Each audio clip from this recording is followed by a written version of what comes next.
May I please, Lordship? My Lord, I beg to mention item number 5. Kindly allow me 2 weeks' time, my Lord. I've taken consent from the opposite party. I've taken consent from the opposite party. Learned counsel for the petitioner seeks a 2 weeks adjournment with the consent of the other side, please. The prayer is allowed. Any interim order? Yes, my lord. Yes, interim order. You are for the petitioner. I'm for the state, my Lord. So you are for the state, right? Yes. The public prosecutor. Yes, ma'am. And a public prosecutor seeks an adjournment. The consent of the other side. The interim order granted by the order dated so and so stands extended till the next date of this. List after 2 weeks on a date to be fixed by registry. My Lord, again, I beg to mention item number 17. 17. Yes, my Lord. My Lord, here I have instruction to appear on behalf of respondent number 6. Okay.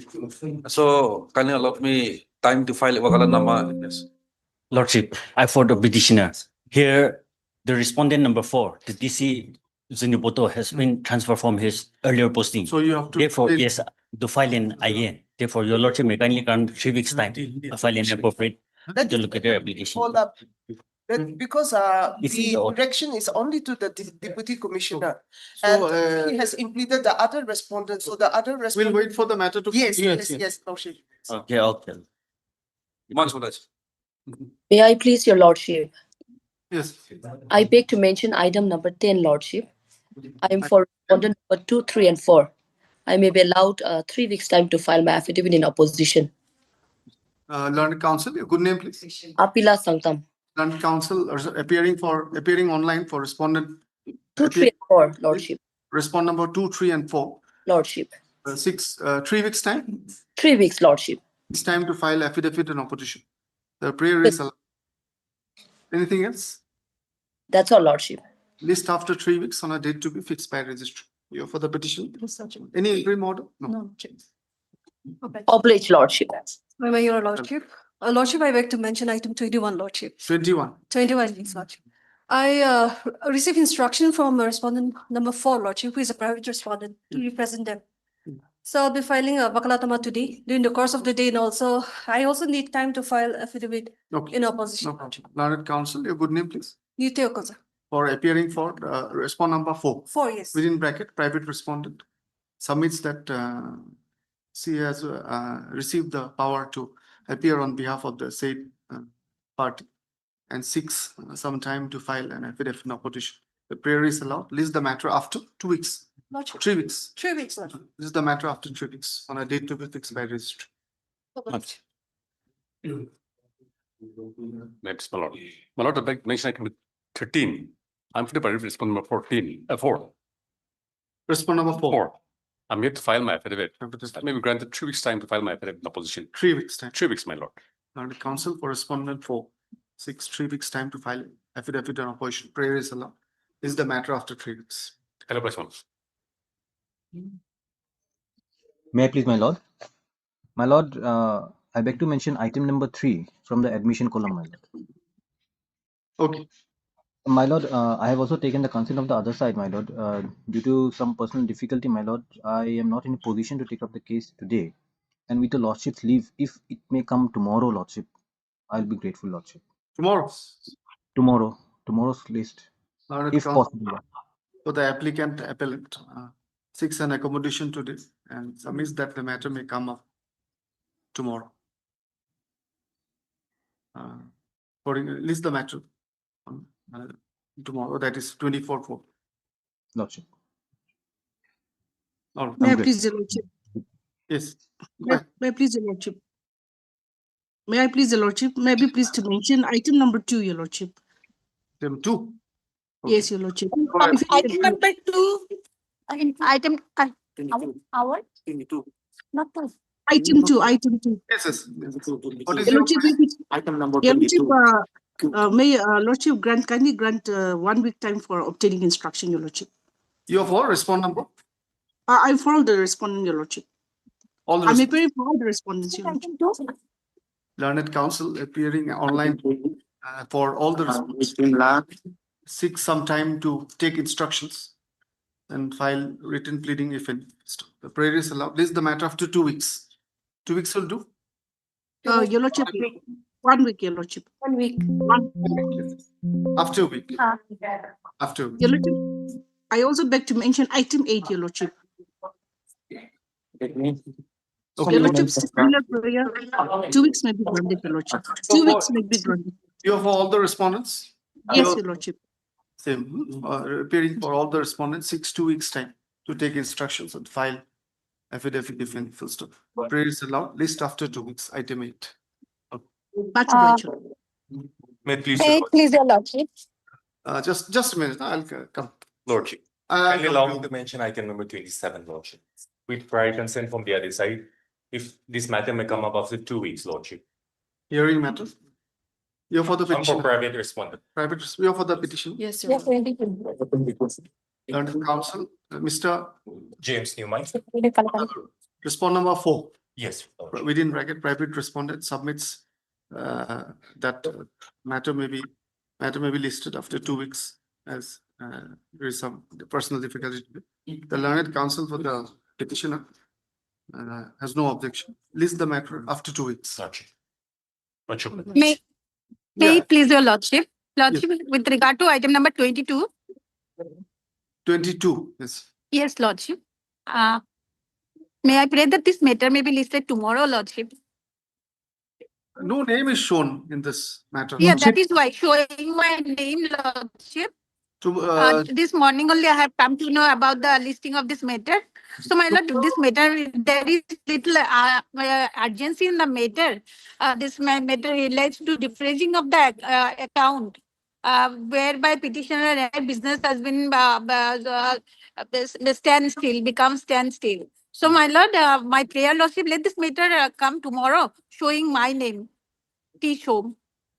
Lordship, in this case, I am appearing for respondent number 2 to 4, Lordship. Okay, But Lordship, we required 4 weeks time to file our affidavit, Lordship. okay. Not No, tomorrow, Lordship. No, Lordship, tomorrow I have some difficulty, Lordship. then what is to be done? Lordship, allow us to file, Lordship, our Any affidavit is Lordship may necessary, fix a Lordship. date, Lordship, in this case. Yes, Lordship. Lordship, in this, Lordship may fix a date, Lordship. T's home learned counsel appears on for the petitioner. You are for all the respondents? No, Lordship, 2 to 4, Lordship. Learned CGS appears for respondent number 2 to 4 and submits that he may be granted time to file an affidavit. Can we fix it after 3 weeks with a date Lordship. after 3 weeks? Is the names of the learned counsels may be shown in the cause list on the next and subsequent dates. The list the matter after 3 weeks on. Can you give a date? 14th May. 14th. Lordship.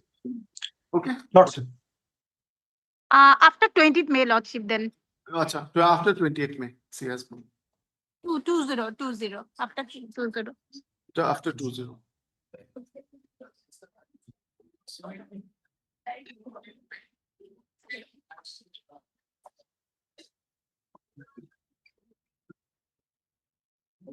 Lordship, Just a minute. 22nd May. Lordship. That will do. yes, yes, 22nd May. Huh? Okay. 22nd May. I'm deeply obliged, Lordship. 22nd 2-2. Lordship. 2, yes, yes. Yes. Highly obliged, Lordship, highly obliged. Your Lordship, I beg to mention item 23 and 24. My senior is in bereavement. Oh yes. 2 weeks. 23 and 24. Council. Submit that the leading counsel is in bereavement. 2 weeks time. The prayer is allowed. List after 2 weeks. Any interim order? Huh? No, Your Lordship. Please, my lord. Lordship, I beg to mention item number 26, Lordship. Lordship, today I could not prepare a case, so kindly grant me a few days, Lordship. Lordship, I'm for the petitioner. My Lordship, of course, not by Mr. Kevi, but several occasions, the adjournment has been sought in this case. Taken. My Lord, it's a 2023 matter. I'm for the petitioner.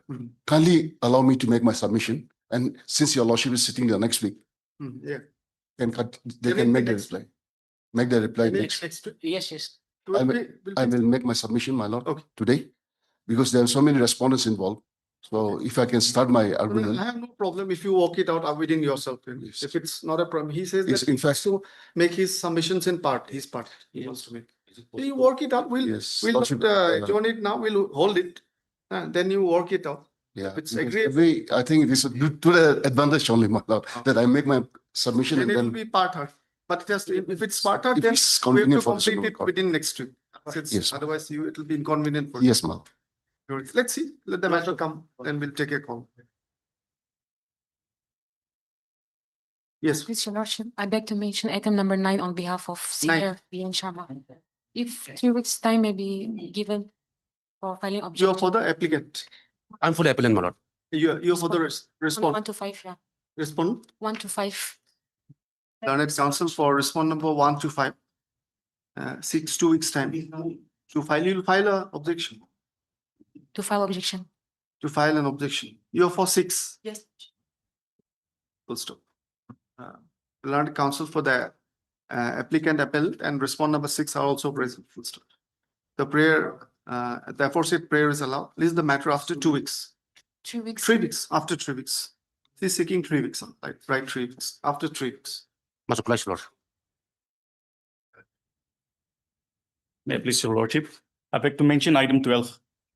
Here, on the last occasion, the counsel for the respondent have made a mention that they wanted to make some clarification in the affidavit in opposition they have made.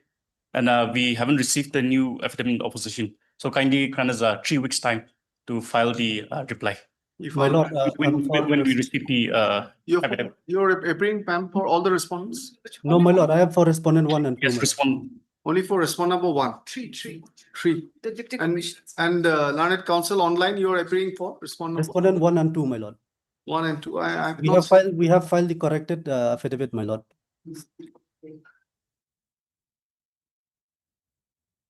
No name is shown on the other side in the cause list. On the other side. Respondent column, no name is shown. Has to be seen. So anyway, you're, My lord, we'll serve them copies, my lord. you have been served the copies. We haven't received the new copies. Okay. Kindly Yes, my lord, yes, my lord. put in it, okay? We have filed the corrected one. and Learned we'll counsel serve for them. the petitioner submits that he has even not received. Yeah, he has not yet received the affidavit in opposition filed by respondent number Respondent 1 and 2. 1, 2. 1 and 2. And also copies, necessary copies may be furnished. He also seeks how much time? 3 weeks. 3 weeks time. 3 weeks time to file affidavit in reply if in post. Prayer is allowed. List the matter after 3 weeks. Obliged, Your Lord. Highly obliged, my lord. Yeah, please, Your Lordship. Lordship, I beg to mention item 28, Lordship. Here I am for the state respondent. Lordship, if this matter can come up after 2 weeks, Lordship. Motion 29. 28. 28. Item 20. Learned counsel for the petitioner, item 20. Learned counsel for the petitioner, submits that the matter may come up for motion after 2 weeks. Prayer is allowed. List after 2 weeks. It's a hearing matter. My lord, motion is mine. Hearing matter. Hearing, Oh, sorry. Yeah, what is the number? No. 28 you said? hearing is, Hearing You mean- Item 25. Item 25. My apology. It's item 25. my lord, here I am for the appellant. Oh. Item 28. 25. 25. 25. Criminal appeal. Yes. 25. It's a criminal appeal. This you want to adjourn. Lordship, 2 weeks. 2 weeks time. It's the same order instead of 25. Criminal appeal, jail 4 of 22. You write it down. No? Criminal appeal. My lord, 4 of the man is in jail. Yes. Yes. That is why we have to, let's do it on the next day. Lord, Whoever is there, Much, much, do it on the next day. much. Obliged. Lordship, I also beg to mention item number 4, Lordship. 4. Lordship. Here I have received on behalf of respondent number 2, Lordship. However, I'm yet to receive on behalf of respondent number 1, Lordship, to file my affidavit in opposition. This is a preventive detention under NDPS, NDPS. You are for the petitioner, madam? No, I'm for respondent number 3. Respond number 3. None, who's appearing? Also, it's a man you are mentioning. If I may be allowed to make a submission. Yes, yes, let the matter come up. 4 items, that will be better. He'll come then. Land council. May it please your lordship, I beg to mention item number 15 and 16. Kindly allow us 2 weeks' time to file necessary IA. May I please your lordship? My lord, I'm appearing for the respondents here. My lord, All respondents. yes, the petitioner is already expired Okay. on 12th of January 2026. Mhm. Now, by virtue of Limitation Act, Mhm. the substitution has to be filed within 3 months. Mhm. And going by the CPC under order 22. You apply that. Yes, Otherwise, there has to be delay condonation in the for substitution. yes. So now since the time frame period has already been expired, Mhm. the petitions becomes abated by virtue of the Limitation Act as well as the CPC also. Mhm. And by the conduct of the petitioners, it seems they are not interested to pursue the matter also. They want to file an IA now. You have to file, if you file, then you have to file 2 IAs, it seems. Yes, One for, 3 IAs. yes, but now, Setting aside the abatement, yes, condoning the delay, yes, and then substituting. yes, but now, Three since, IAs, yes, if I am not mistaken. true. Right? So, let us, Otherwise, the petition is abated. yeah, maybe. We can let him file. Let him file. What do you say? You can just file and then we'll take it up. And then if the cause of action has to also be seen. Yes, It has abated in the meantime. 15 and 16. Learned counsel for the petitioner. 6, how much time you saw? 3 weeks time. 2 weeks. 2 weeks time to file interlocutory applications. Good stuff. In this context, the learned is your government advocate, sir? sorry. You're for the government? I'm Learned appearing counsel for for all the 3 and 4. learned counsel for the respond number 3 and 4. Yes, Submits that the petitioner has expired, and since substitution was not done within the stipulated time, in keeping with the principles of CPC, perhaps the matter might have abated. Nevertheless, list the matter after 2 weeks in the orders column. Much obliged.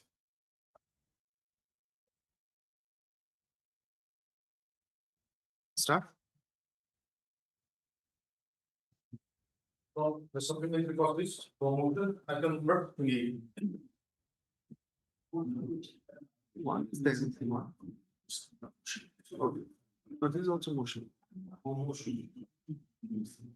it's okay. We'll take after this. May I please, lordship? My lord, in Nagaland, the village council tenure is for 5 years. Village council tenures for 5 Yes, years. it's village council matter. Yes. Then after that, after every 5 years, new council members are chosen by the village members as per the customs and tradition. Now this is governed by The village council yes, act. village 1978. 78, my lord. Lordship. Now, my lord, may I read a petition then? Read a petition? Yes. Paragraph. May I start with 1, page 4. That the petitioner is a bona fide citizen of India and resident of all Jalukhe. Just a minute. Para, Page 4, para 1, my lord. the page 4, para 1. Yes. May I continue, my lord? Yeah, yes. That the petitioner is a bona fide citizen of India and resident of all Jalukhe village, Scheduled tribe, Zealand, district, parent, Nagaland. By filing this writ petition under Article 2 to 6 of the Constitution of India, the petitioner is assailing the impugned meeting minus dated 28/03/2006 conducted by the head GB, whereby private respondent number 7 was chosen as chairman of all Jalukhe village for a tenure 2026 to 2031 by the Gaunburas for brevity GB, who are not members of the village council, having no voting rights. That is the crux of the matter, my lord. But I'll skip the sentence. Paragraph 2. That the present petitioner was the ex-chairman of all Jalukhe Village Council in the last tenure. He has been selected as new VCM, Village Council member, for the tenure 2026 to 2031 and is intending to contest for the post of chairman, Village Council for a new tenure having the majority support of newly selected VCMs. Paragraph 3. That it is a tradition of all Jalukhe village to have general meeting before the commencement of every new selection of new village council members. Accordingly, for the upcoming village council members selection process in Nagaland, for the tenure 2026 to 31 and to prevent misunderstanding among the villagers.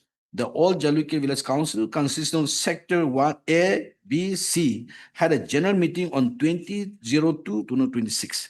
In the said meeting, inter alia, the following terms and conditions for selecting the village council member was formulated and it was resolved as follows. Quote, resolution number 4. Council member.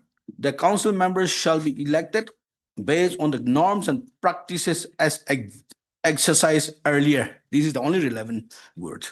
The following village council village sectors shall have VCM seats as follows. Sector A, 2 VCMs. Sector B, 3 VCM. Sector C, 4 VCM. Further, it is resolved that only proper dwellers of the village shall qualify for contesting VCM post.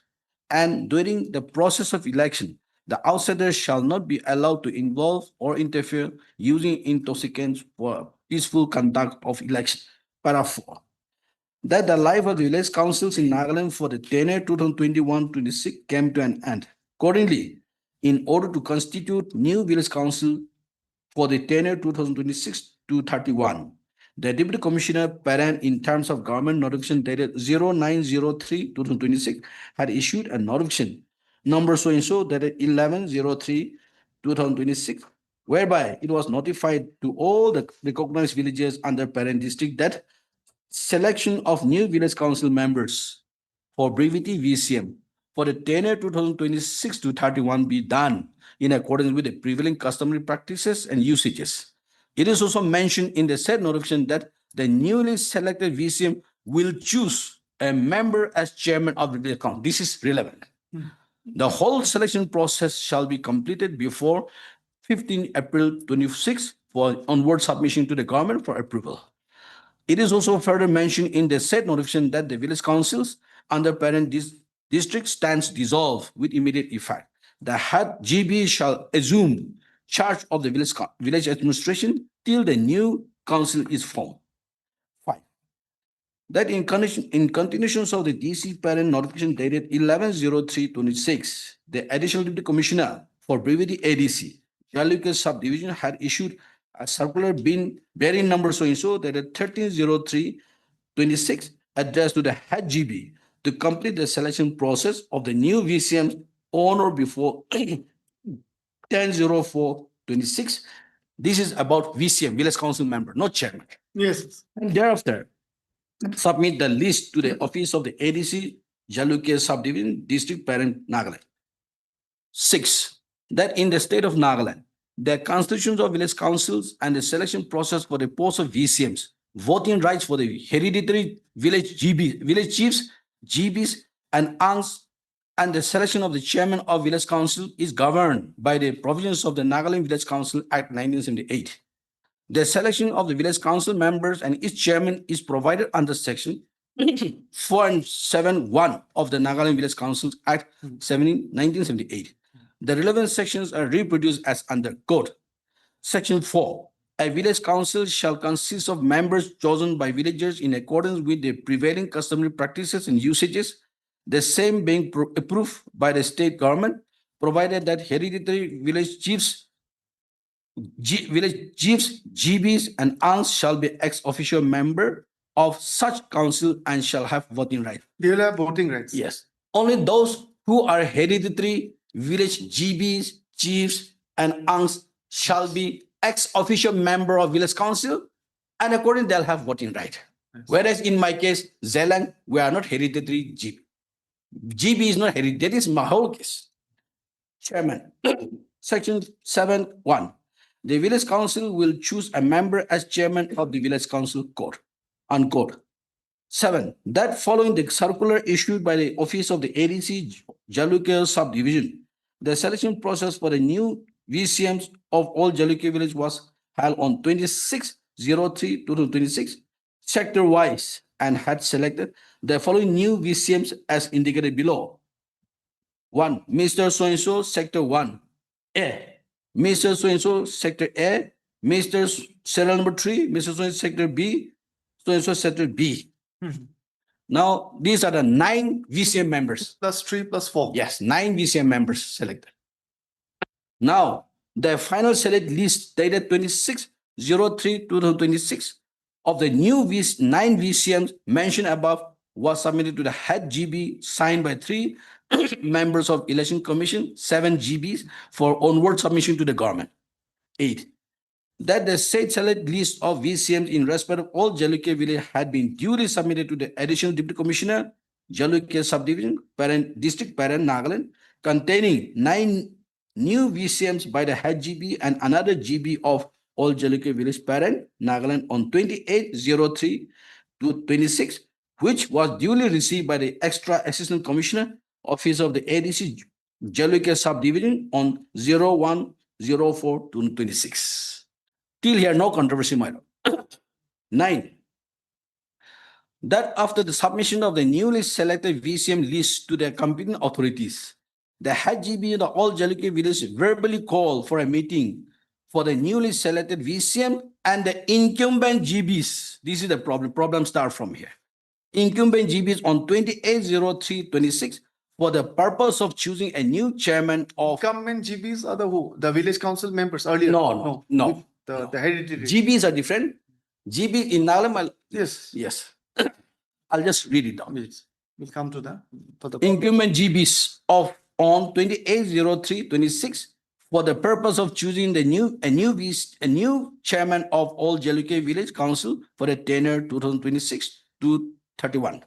Such proposed joint meeting of newly selected village council members and GB of all Jalukya is in total violations of Section 4 and Section 7(1) of the Nagaland Village Council Act 1978, inasmuch as the posts of GBs of the all Jalukya village of Zealand tribe are not hereditary village GBs, and as such, the GBs of all Jalukya village shall not be ex officio members of the village council having voting rights. For instance, for the recognized tribe like Sumi in the state of Nagaland, the posts of GBs, hereditary village GBs, who are the ex officio member of the village council having voting rights in the Nagaland. Sumi, they have this traditional practice that it is hereditary. 10. That as per the verbal information of the head GB, a joint meeting of the newly selected VCMs and the GBs of all Jalukya villages was held on 28/03/26, which was attended by 4 new VCM out of 9 VCM and 5 GBs out of 7. The meeting was chaired by Mr. Ramdik N. Howe, head GB of all Jalukya village. The petitioner and 4 other VCM had verbally objected for such meeting to the head GB, stating that the posts of GBs of all Jalukya village are not hereditary village GBs, and as such, they are not ex officio members of the village council and have no voting rights to choose the chairman of all Jalukya village.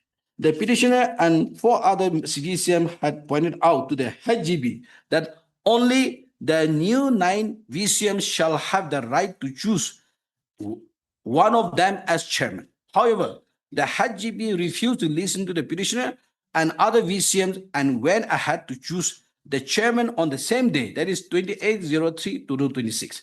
Against such illegal selection process, the petitioner and other 4 VCM had protested and walked out from the meeting hall without participating in the selection process. My lord, this is relevant.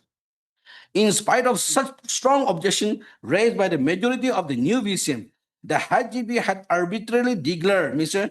Iketlung, private respondent number 7, as the new chairman by allowing 5 GBs out of 7 GBs to vote in favor of Mr. Iketelung, which is in total violations of Section 4 of the Nagaland Village Council Act 1978 and also Section 7(1) of the Act 1978, which is also a total disregard to the long customs and practices of the old Jalukya village.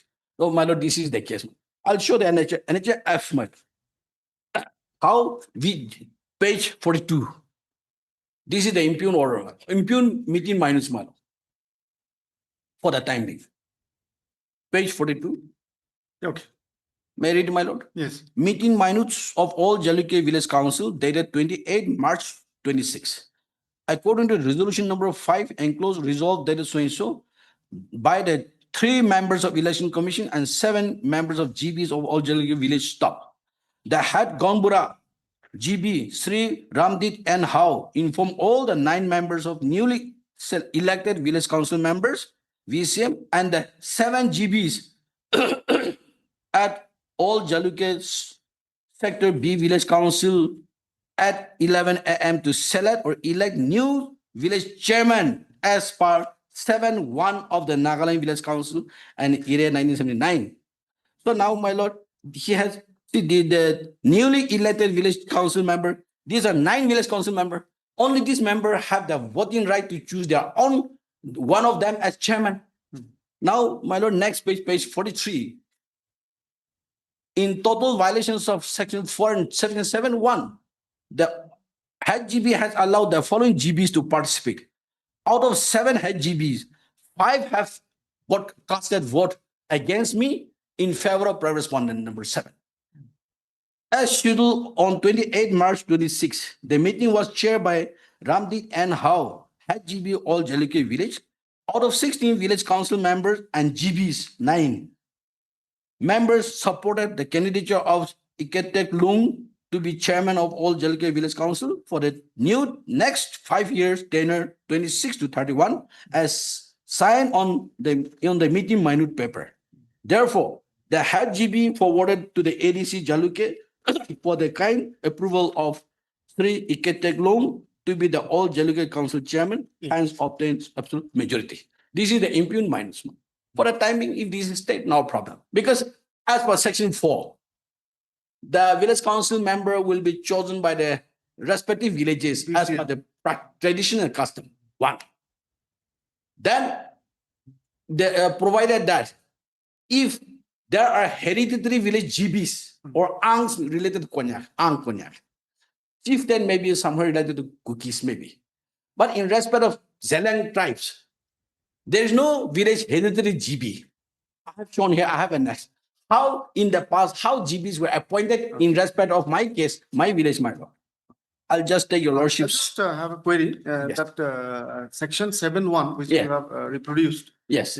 for convenience. Yes. 7.1, it says that the village council shall choose a member as chairman of the council. Now, in this process of choosing or Yeah. election, the hereditary GBs. GBs will have voting right. Correct. Yeah. But in That our means case, the chairman has to be chosen by the village council members. elected VCMs Correct. and the hereditary GBs. Absolutely. That is the point.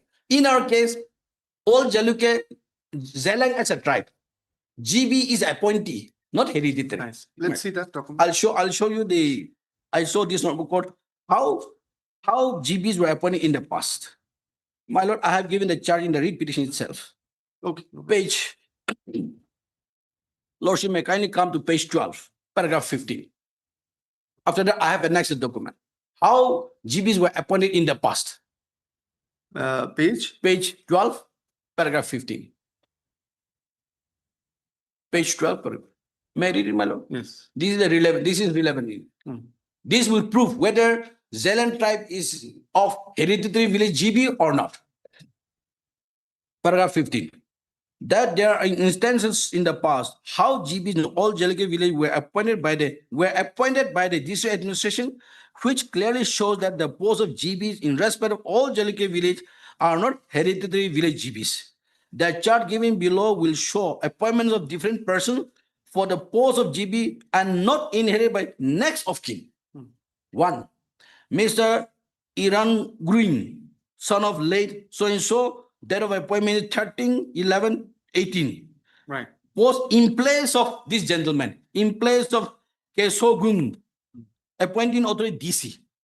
So these are the people who are appointed in place of other people because they are not hereditary posts in respect of all Jaluke villages. So therefore, therefore the manner in which the head GB had conducted the election selection process for chairman, including GBs who are not hereditary, is absolutely contrary to section 4, section 5, section 7, 1 of the Village Council Act. This is my whole case, my lord. Yes. So therefore, notice may be issued meantime, and this meeting minor may be stayed because government yet to for the whole Village Council will be approved by the government at one go. It will take legal time. Anyone for the other side? Yes, government. Yes, sir. You're appearing for?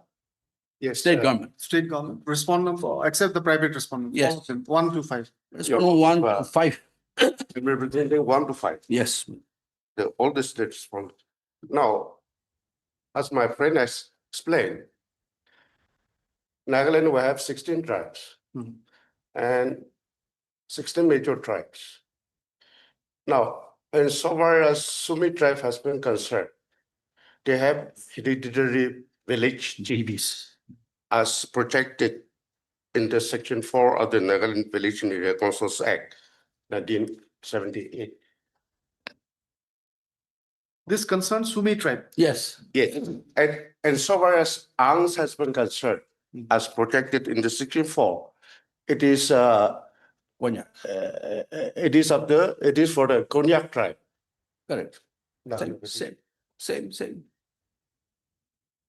So, and so far as the Zaliang tribe has been concerned, these two village This is my tribe, Zealand. hereditary village chiefs, that is GBs and Angs, are not applicable. Are not applicable. Okay.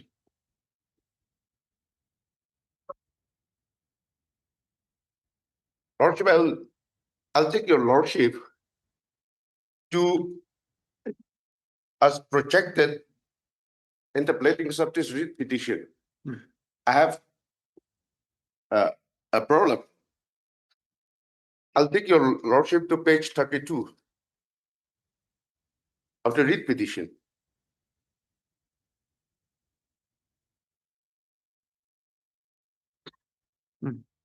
And simultaneously, your lordship may kindly see conjoined reading to the box reading of the section 22 of the village council site. Section 22 of the village Section council. 22. That is the control of the village council.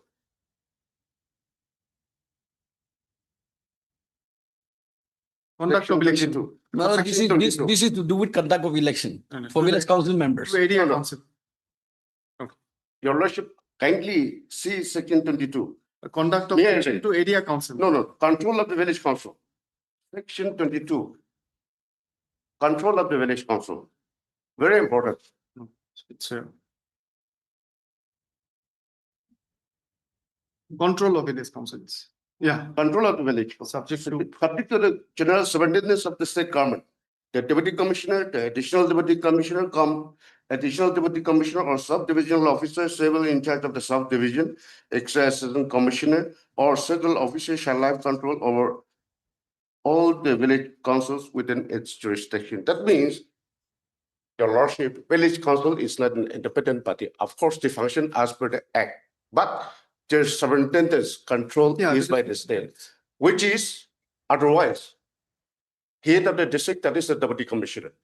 Well, actually, Now, the thing is that we are concerned with the electoral college in a way. That much. That no, whether the let me come to the okay, page 32. yes, not notification, Very unfortunate that my learned friend has not challenged his notification. notification. So it does not, I did not find this notification even in the prayer also. So Sub-selection must be. I should not challenge the notification because for conduct of village council and chairman. I'm challenging only the process of choosing the village chairman only. Why I should challenge the notification? Why I should challenge the notification notification? is the outcome of the choosing. Notification should You should please appreciate, notification was issued by the deputy commissioner of the district notification is as per the chosen of the chairman. But that's true, but the section, let's go back to section 4. section You 4. know, it lays down this electoral college. So Very much. the VCM That's all. and provided that hereditary village GBs and ANGs shall be ex officio members and have voting right. My learned friend has fairly Now the court has to understand now that he says that these persons, the other persons, other than the VCM, GBs. newly elected VCMs, were not hereditary. correct. GBs. In respect of Correct. challenge. Correct. So kindly, I would like you to assist on that point. For the, because notice will be issued Yeah. because he's paying for a stay. Notice is not a problem. Only on the question of stay. Lordship, I have explained the provisions of Section 4. Section 4 is for constitution of the village council members.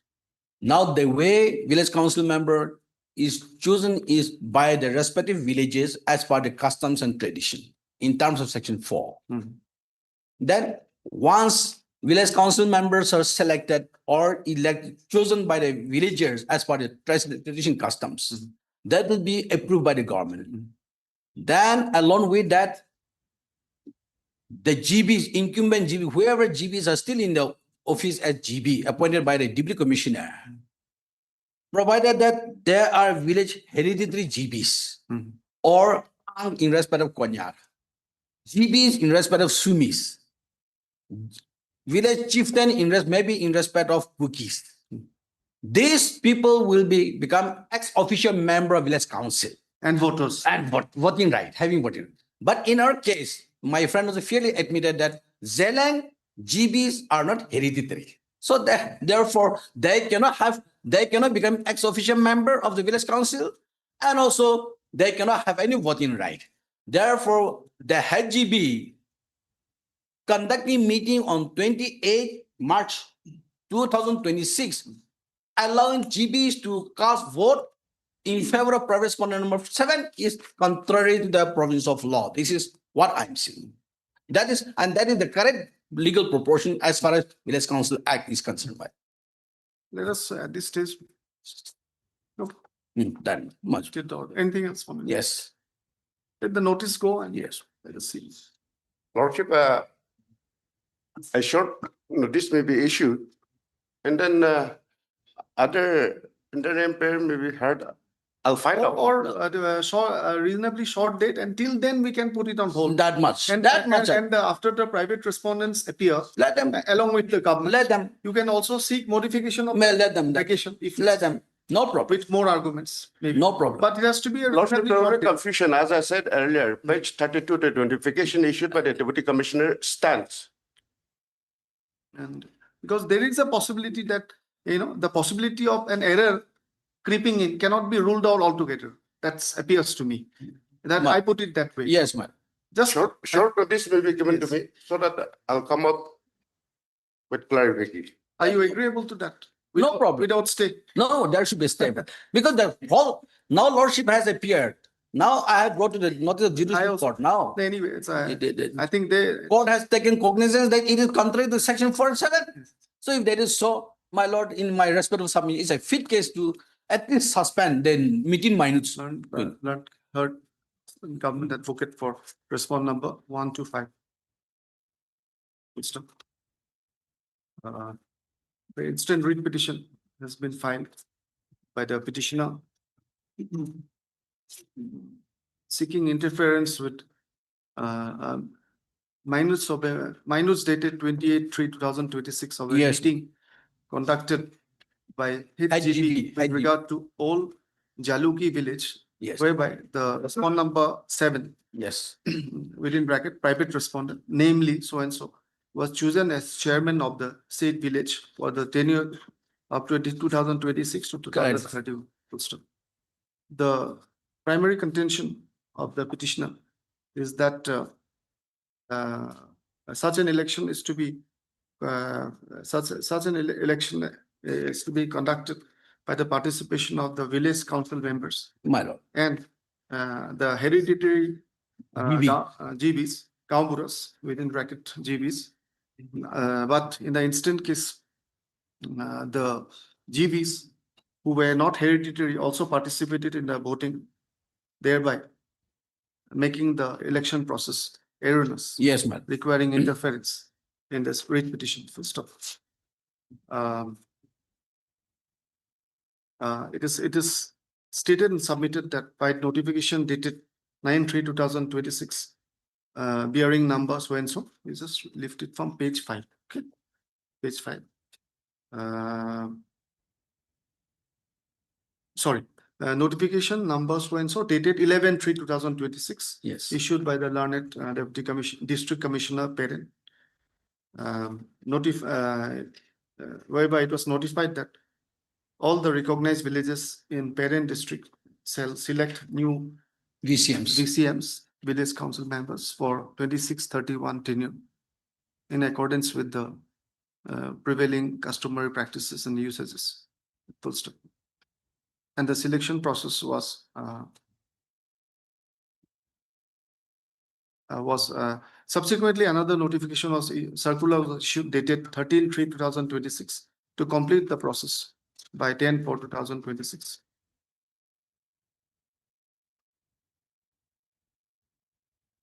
The selection process for the new VCMs of Old Jaluki village was held on 26/3/2026, and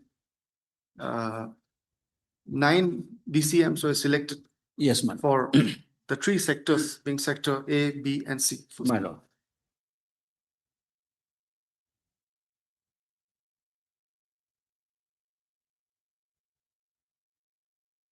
Subsequently, as per the verbal information of head GP, a joint meeting of the newly selected VCMs and GBs of Old Chaluki village was held on 28/3/2026, which was attended by 4 new VCMs out of 9 and 5 GBs out of 7. And in the said full stop, it is stated and contended that the petitioner and 4 other VCMs had objected to the participation of the GBs as they were not hereditary and ex officio members of the village council and did not have voting rights.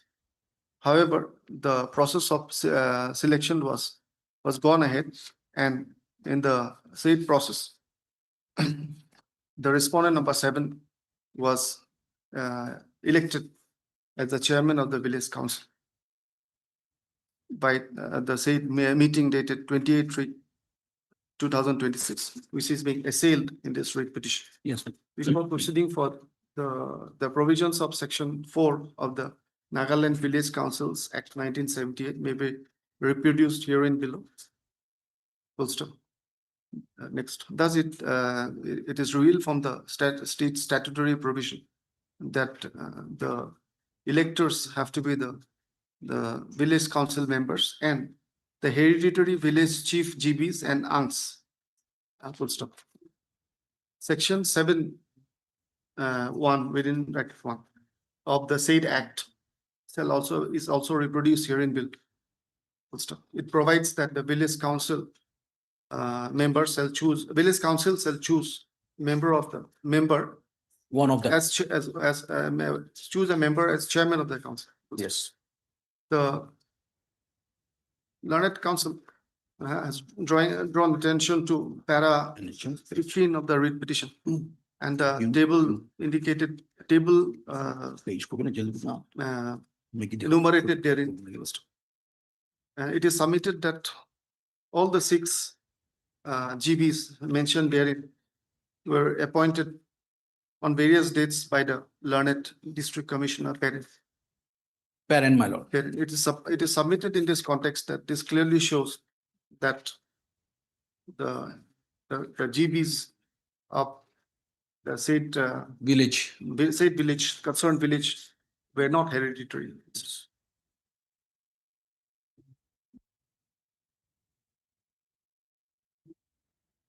I've also heard the learned government advocate who submits that who opposes the prayer for stay made by the learned council for the petition. At this stage, issue notice upon the respondents. Steps of notice upon private respondents may be taken by speed post. Extra copies shall be furnished to the learned government advocate if necessary. Full stop. Upon perusing the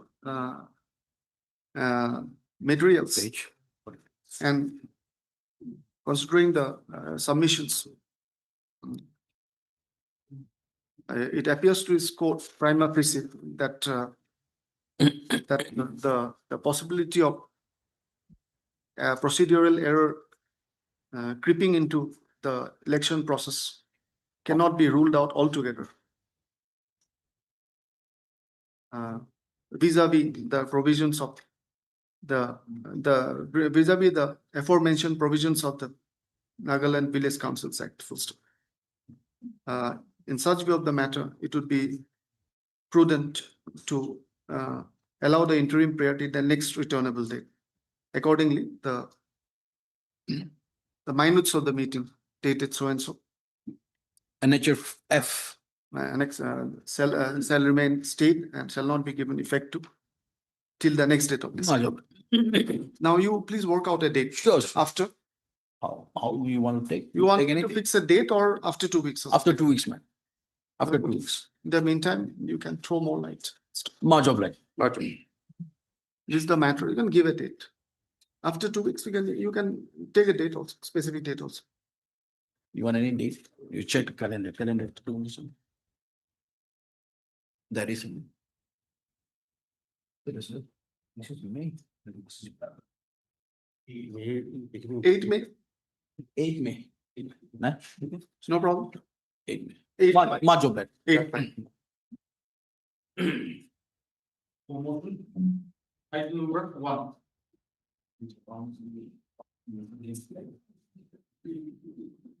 Yes, ma'am. May I please, Your Lordship? Yes.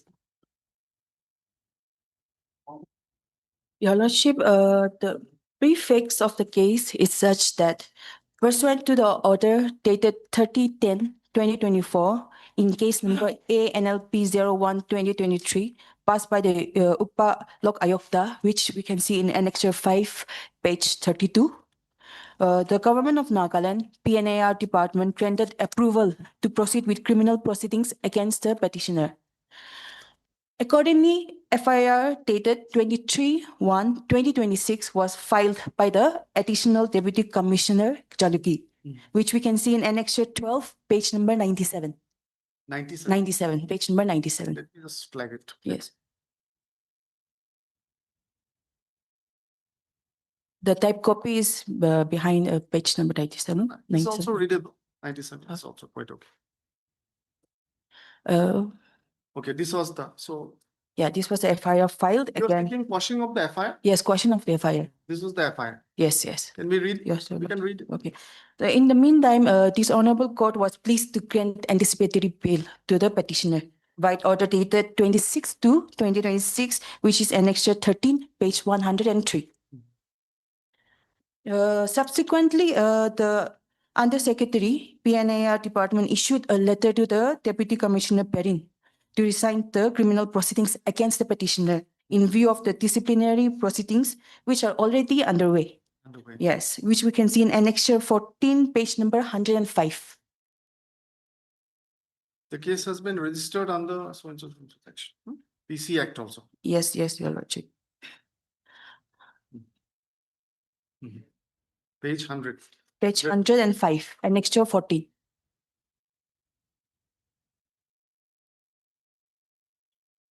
Yes.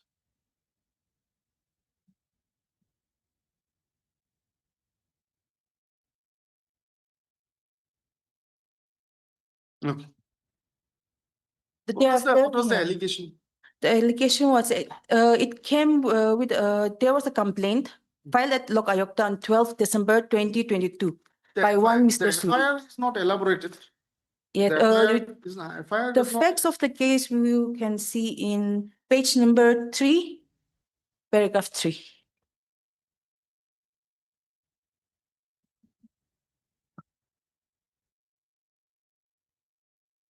If I may. Yes. That the petitioner, while serving as ESC Jaluki, became acquainted with one Mr. Suri Tupashi at EC office Jaluki, who was then working under him as a subordinate officer. On 10/2/2020, the residential house of Mr. Suri was completely destroyed by fire due to a short circuit. Consequently, he submitted an application dated 11/2/2020 before the Additional Deputy Commissioner Jaluki, Perin District, seeking deputation of an official for verification and assessment of the loss suffered. Thereafter, the petitioner, he was a senior of this Mr. Suri, who was working in the same department as the petitioner. So he, on humanitarian ground as well, he voluntarily gave an amount of rupees 10,000 as well. So that is another one incident. And then if you go to paragraph 5, there is the other incident that under package, after that, Mr. Suri got his compensation because of the fire. And then the other incident we can see in paragraph 5 that subsequently under package 2 of the two-lane road project of NH 129A, Parent Dimapur sector, the reconstructed structure of Mr. Suri, which was burned down, but he restructured it again, was assessed and included for compensation by a duly constituted committee notified by the competent authority. The present petitioner was not a member of the said committee and had no role, influence, or authority in determining inclusion or quantum of compensation. This can be seen from the notification that is dated 1/9/2020 in Annexure 4. The compensation amounting to rupees 23 lakhs 24,190 was sanctioned in favor of Mr. Suri as damage compensation. Out of the said amount, rupees 4 lakhs was received by Mr. Suri. Before disbursement of the remaining amount, that is rupees 19,24,190, Mr. Suri filed a complaint before the Nagaland Lok Ayokta on 12/12/2020. And such complaint was heard by the Lok Ayokta, and as I've mentioned earlier, the order dated 13/10/2024, Annexure 5 in page number 32. This was the order issued by the Lok Ayokta to proceed with the criminal proceedings against the petitioner, alleging that he misused the funds that was for Mr. Suri. However, in the department proceedings, which is another case that's been underway right now in the department, the petitioner has given his written statement where it can be duly seen that he has already paid all the compensation. Yes, it took some time because compensation money they're not allotted at one go, so it comes in phases, which have been already paid by the petitioner to Mr. Suri. Okay. Which was allegedly misappropriated. Misappropriated. Okay.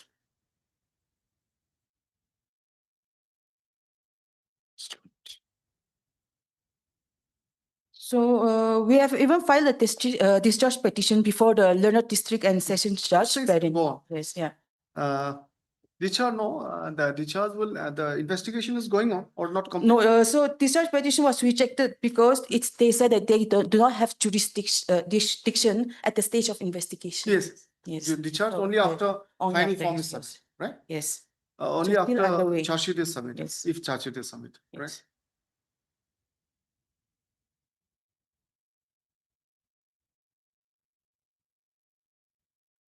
So what I propose is that we'll issue notice at this stage, since you are for the state, because as you know, ma'am, that in terms of the law, Niharika infrastructure is one of the leading cases on quashing of FIR. The threshold for staying investigation is rather high, right? Yes, sir. So since he cannot be arrested now, he's Yeah. under the protection of anticipatory bail. So let it progress. Yes. For the moment, and if it results in a charge sheet, you can submit an application for discharge, right? So at this stage, I'll accept.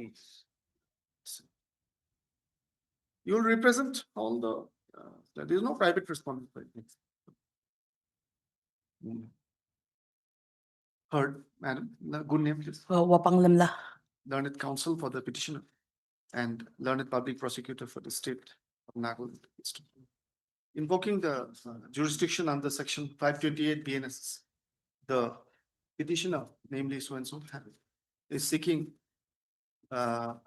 quashing of FIR dated 23/1/2026 and a connected criminal proceeding by way of Jaluki PS case number 3/2026 under section so and so section. We'll stop.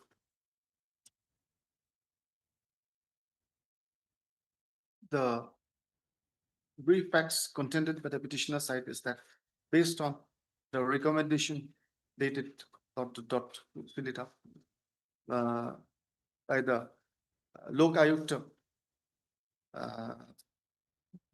Nagaland based on a complaint dated 12/12/2022. And the FIR was lodged against the petitioner. The gist of the allegations And the complaint was misappropriation of money, running into several lakhs, pertaining to the informant, full stop. It is stated and submitted by the petitioner side that the petitioner is also facing a disciplinary proceedings, which is still in process. Full stop. It is submitted that this court was pleased to grant anticipatory bail to the petitioner by order dated. Where is the annexer? Annexure 13, page 103.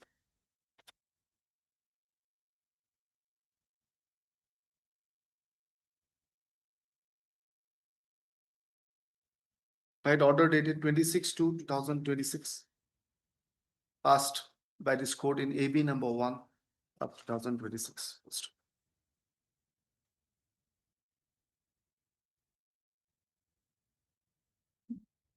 Extra copies may be furnished to the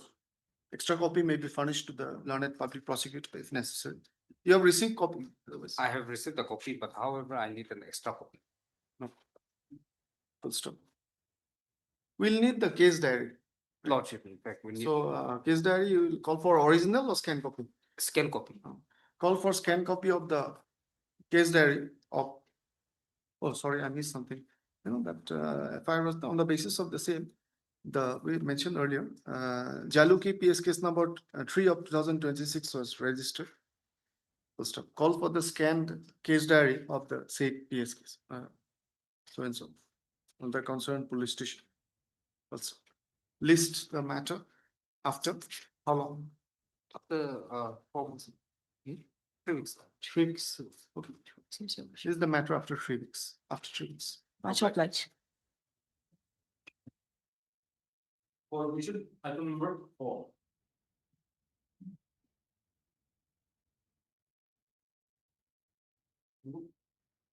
There was a mention, right? Oh, yeah. This Lordship. Earlier date also nobody had appeared. Yes, yes. So, the petitioner have not appeared since November 2025. Last Since appearance November, yeah. 7/10/2025. I pray that this matter may be taken up for disposal on the next day. Oh, acha, this is the jurisdictional matter, right? Dimapur police station. So it has been stayed. Yes. That is under an order of stay.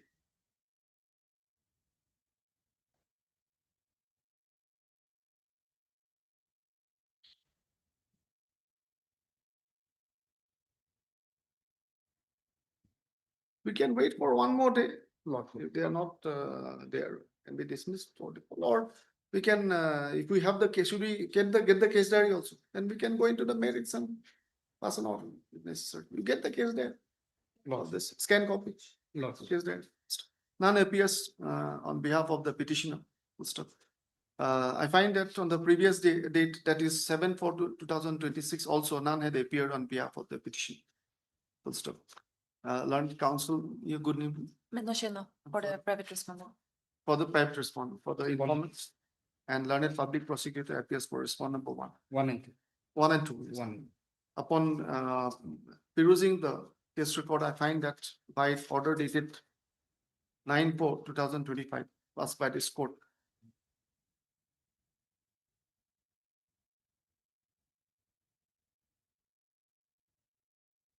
notice dated 11/3/2025, issued in connection with East Police DG number 24 of 2025 has been stayed till the next date. Full stop.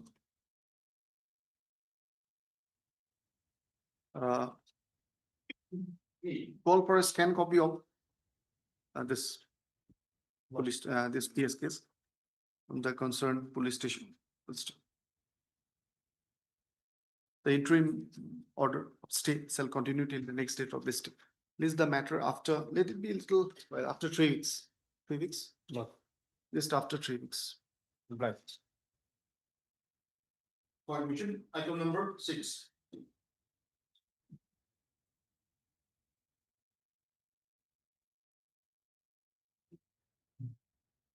Mr. Lordship, Lordship, 3 weeks time may be granted to me, Lordship. You have four, respond number? 3, Lordship. Three, okay. Lordship, I'm also for responding in the 6th. Oh, six. Lordship, here, service have been completed upon the other respondents as well, Your All the Lordship. other- However, they are not appearing, Your Lordship. Service upon Dusty have been completed last year, Your Lordship, on the 25th of 11, 2025, Your Lordship. And that have been recorded in the previous orders, 10/3/2025, that service have been completed upon all the respondents. Heard, learned counsel for the petitioner.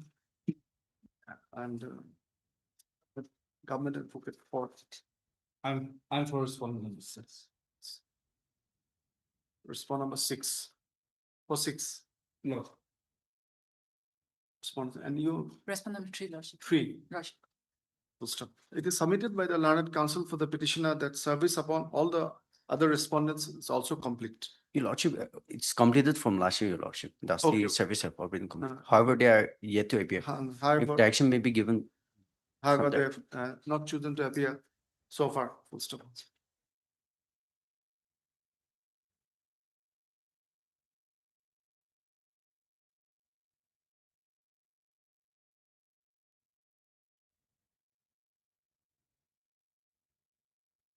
As per office note dated 5/12/2025, affidavit, compliance affidavit regarding dusty service upon respond number 1, 2, and 5 has been submitted.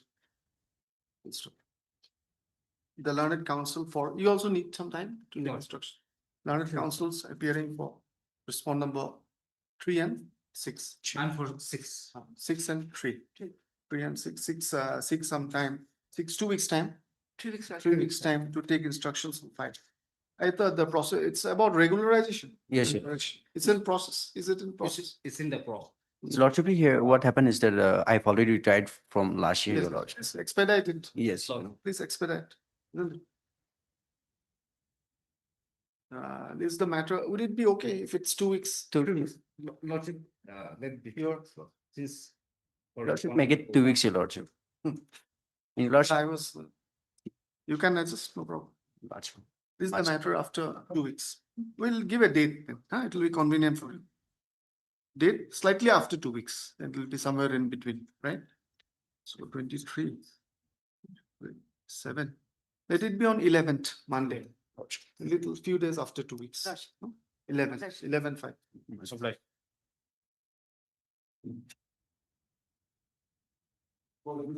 Item number 7.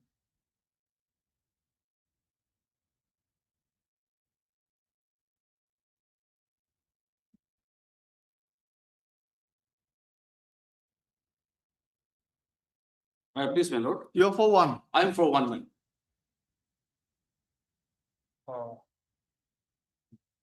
Okay, I'm for responding number 2. Yes. Respond number 2. 3. May I please, Your Lordship? Lordship, if I may be allowed to make some submission. Yes, sure. Lordship, by order dated 26/6/2025, this honorable court has directed respondent 1 to 4 to verify my name for regularization and upon duly verified by the DLVC, the District Level Verification Committee, to process my matter for, excuse me, for regularization within a period of 4 months. Lordship, however, till date, unfortunately, the respective Nothing has- authorities have never called me for any verification, nor they've approached me or served any notice or communication till that, It's way back in June 2025 only. Lordship. Right. I've also mentioned it in my contempt petition in para 5, Lordship. Lordship, I'm including the appearance for respondent number 3, and then in the course of the day, we'll be filing our document. Again, same thing I would say, please expedite the process. No. I mean, the thing is that if an order has attained finality, it needs to be complied with. If more time is needed, I ideally, by way of an IA, the authorities should seek extension of the time. Or if any clarification is necessary, then it should be filed in that disposed of matter. If there is no appeal, if they agree, they should file an appeal. But once it has attained finality, it should be complied with, isn't it? Lordship. Otherwise, why people come to court for otherwise? Anyway, so, Lordship, if I may be allowed to make a mention here. Your Lordship, if my Lordship may kindly come to page 2. yes, These are the name of the contenders. Your Lordship, respondent number 1 is the Chief Secretary. Respondent number 2 is the Commissioner Secretary. 3 is the Commissioner Secretary of PNR Department, and 4 is the Director of ES. Now, Your Lordship may kindly come to page 14. This is a direction passed by the Honorable Court, my Lord. let us see that. Yes, just paragraph 5, Your Lordship, if I may be allowed to read these. Petition, correction to 1, 2, 3. Yes, that in view of the facts and circumstances as stated above, this petition is disposed of with the direction to the respondent number 1, 2, 3, and 4 to send the name of the petitioner for verifications by the district level verification committee before which the petitioner should be given a chance to get this department document verified by giving him proper notice. Thereafter, Your Lordship, the department concerned shall take up the process for regularization. So this verification process, Your Lordship, steps have to be taken by the department, not by the respondent number 1, Your Lordship. And then the process of regularization also has to be taken by the department. But the department, which is the the education department. Yes, correct. Education department. That's true. The main respondents are Respondent number 2 and 4. 2 and 4. 2 and 4. Please They have to act on this, Your Lord. Please expedite.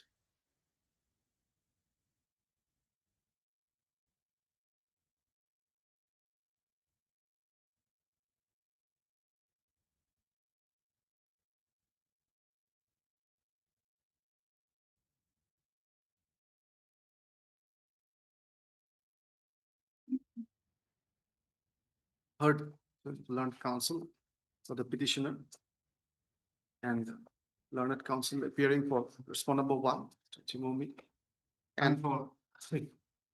2 and 3. Only 3. It is the learned counsel for respondent number 3 submits that they shall be filing their wakalatnama in the course of the day.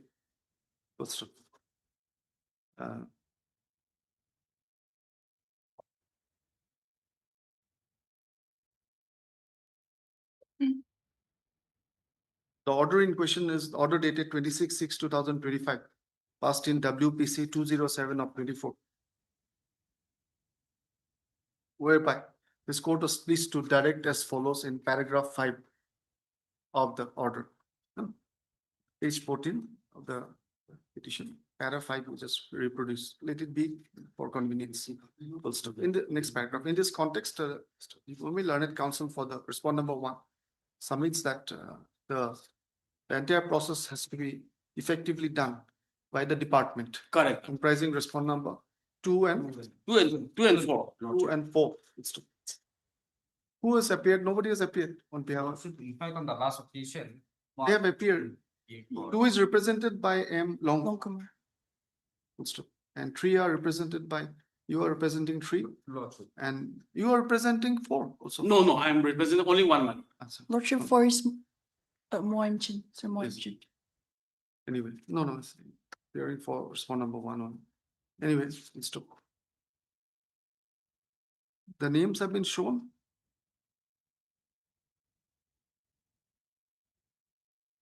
Oh, the names of the respective councils for the respondents will be reflected in the cause list on the next and subsequent dates. It's not shown actually, but it is also probably the reason. The exercise was directed to be completed within 4 months, which is long over. The respondents are directed to make their position clear the next and subsequent dates so that this contempt proceeding can be proceeded with and disposed of expeditiously. Your Lordship, if I may be stand corrected here, Lordship, the respondent, more particularly respondent number. Yes, I will write that. Yeah, 2 and 4. Your Lordship. 2 and more particularly respondent number 2 and 4. Yes. Okay, that will be fair enough. Yes, there will be. Yes. List after. Okay. Yeah, let's give a date, 11th or 12th. No? 12th May. That will be better. Much obliged, Lordship. Yes. I'm deeply obliged, man.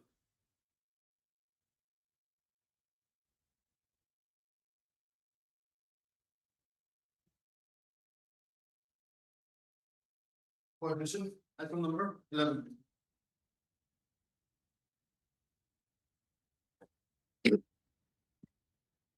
May I please, Your Lordship?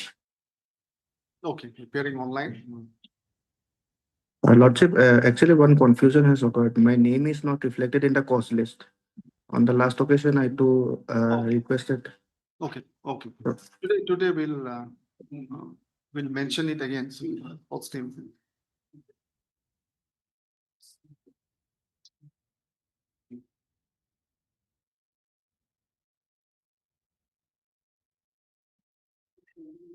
You are on interim bail? Yes, Lordship. Yes, there Your has come. lordship interim was passed in without the benefit of CD. CD has come. Oh, yeah. Yes, yes. Now we can dispose of. Yes, finally. yes, yes. Okay, so make your submissions initially. Initial submissions. Lordship, actually, FIR is in page 12. Page 12.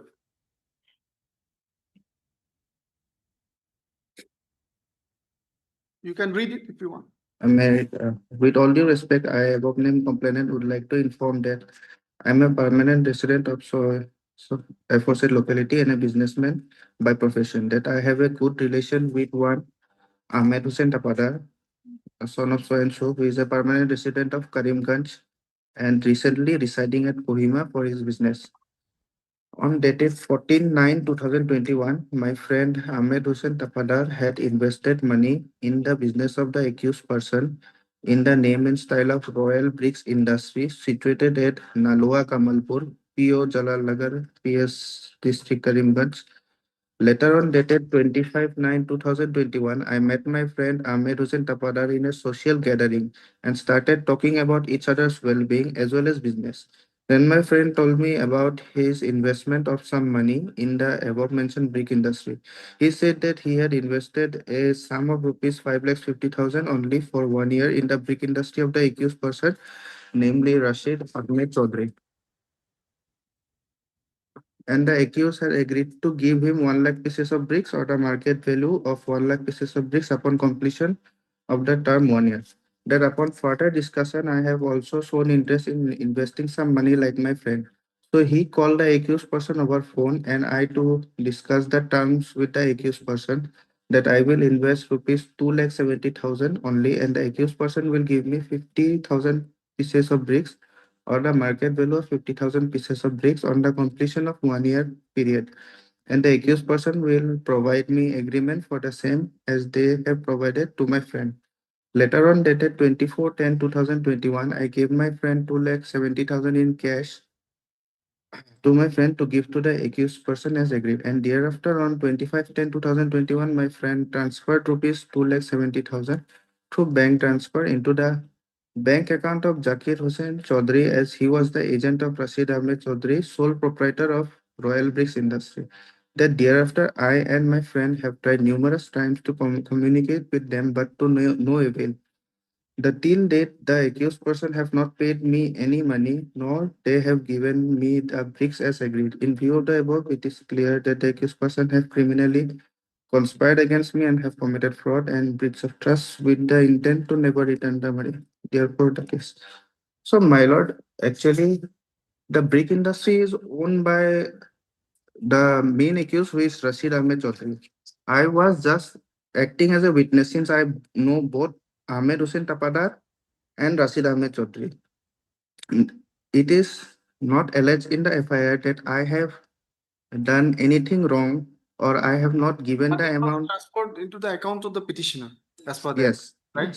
Yes. Only allegation is that they transferred the money in my, but it is not mentioned that I have not paid the money to the brick industry owner. I have already done my part. So, my lord, prosecuting me in this case is totally useless. And moreover, my lord, when I received the 41A CRPC notice from North Kohima PS, I promptly replied to it, which is mentioned in Annexer 2, page 14. Okay.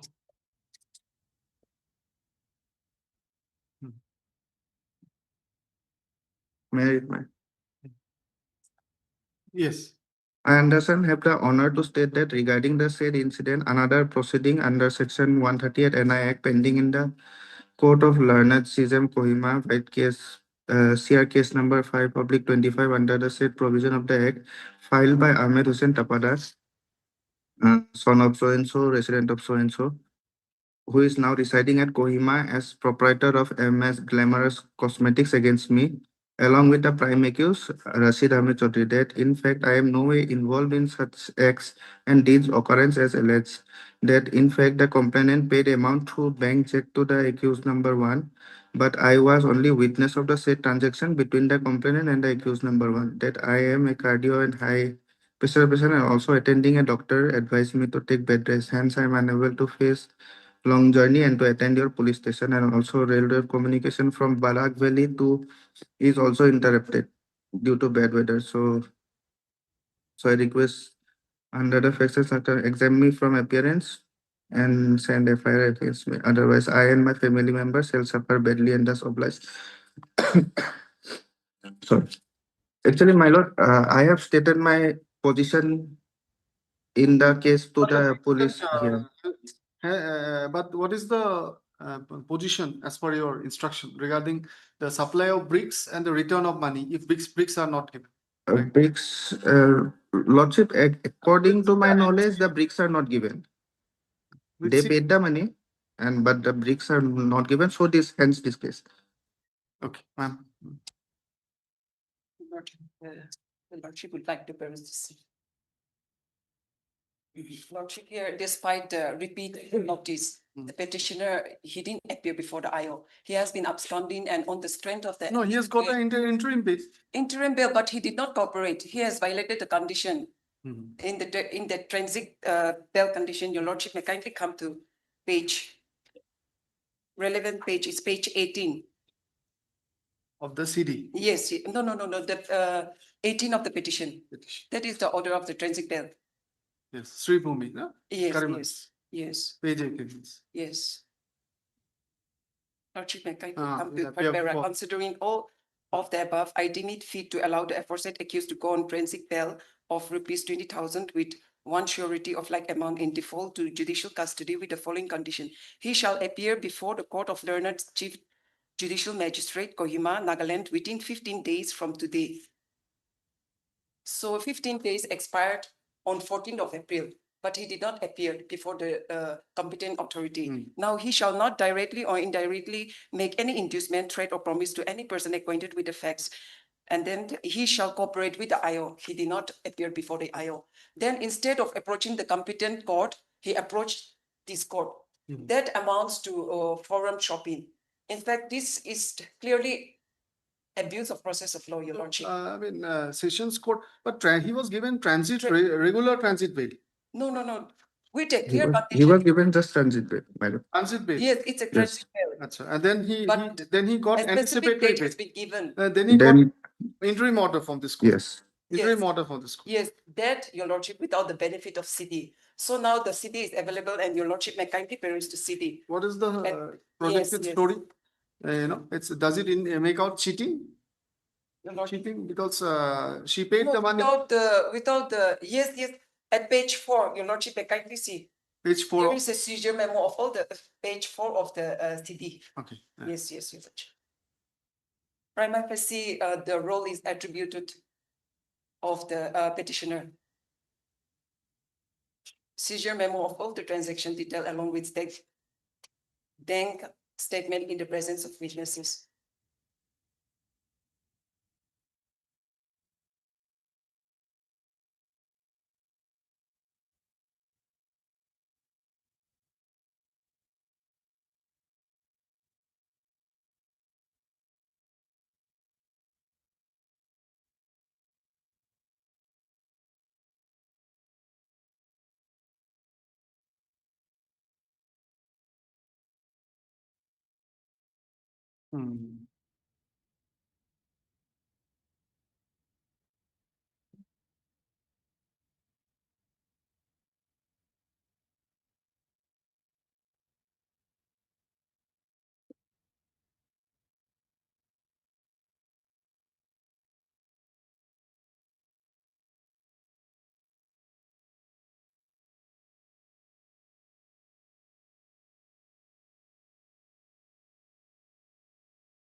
You are Mr. Yu Khan? Yes, madam. Heard. Madam Mire, learned public prosecutor for the state. Full stop. You, last order, you can take this first paragraph. No? First paragraph. First, and 1, 3, and 4. 1, 3, and 4. Full stop. The petitioner, the police sought, the police had arrested the petitioner and sought transit remand, but by order dated 30/3/2026, the learned CJM Sri Bhumi was pleased to grant transit bail to the petitioner with conditions, including appearing before the learned CJM Kohima within 15 days and rendering cooperation to the investigation.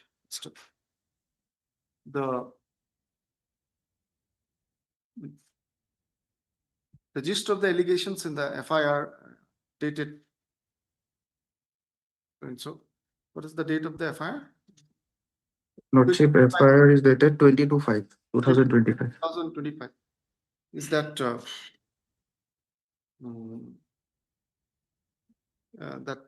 that the complaint informant invested was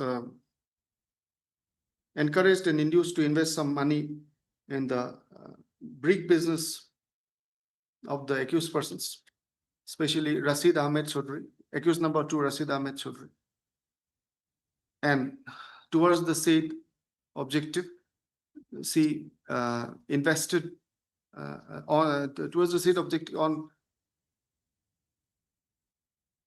24/10/2021. She gave rupees 2,70,000 to her friend in cash to her friend to give to the accused persons, and thereafter on the next day, that is 25/10/2021, the informant's friend transferred that amount into the bank account of Zakir Hussain Chaudhry, as he was stated to be an agent of accused number 2, Rashid Ahmad Chaudhry, stated to be the sole proprietor of Royal Brick Industry. The allegation of the informant is that thereafter, he and his friend have tried numerous times to communicate with the accused persons, but they have become evasive, and that neither the money nor the bricks have been given to the poster. By order dated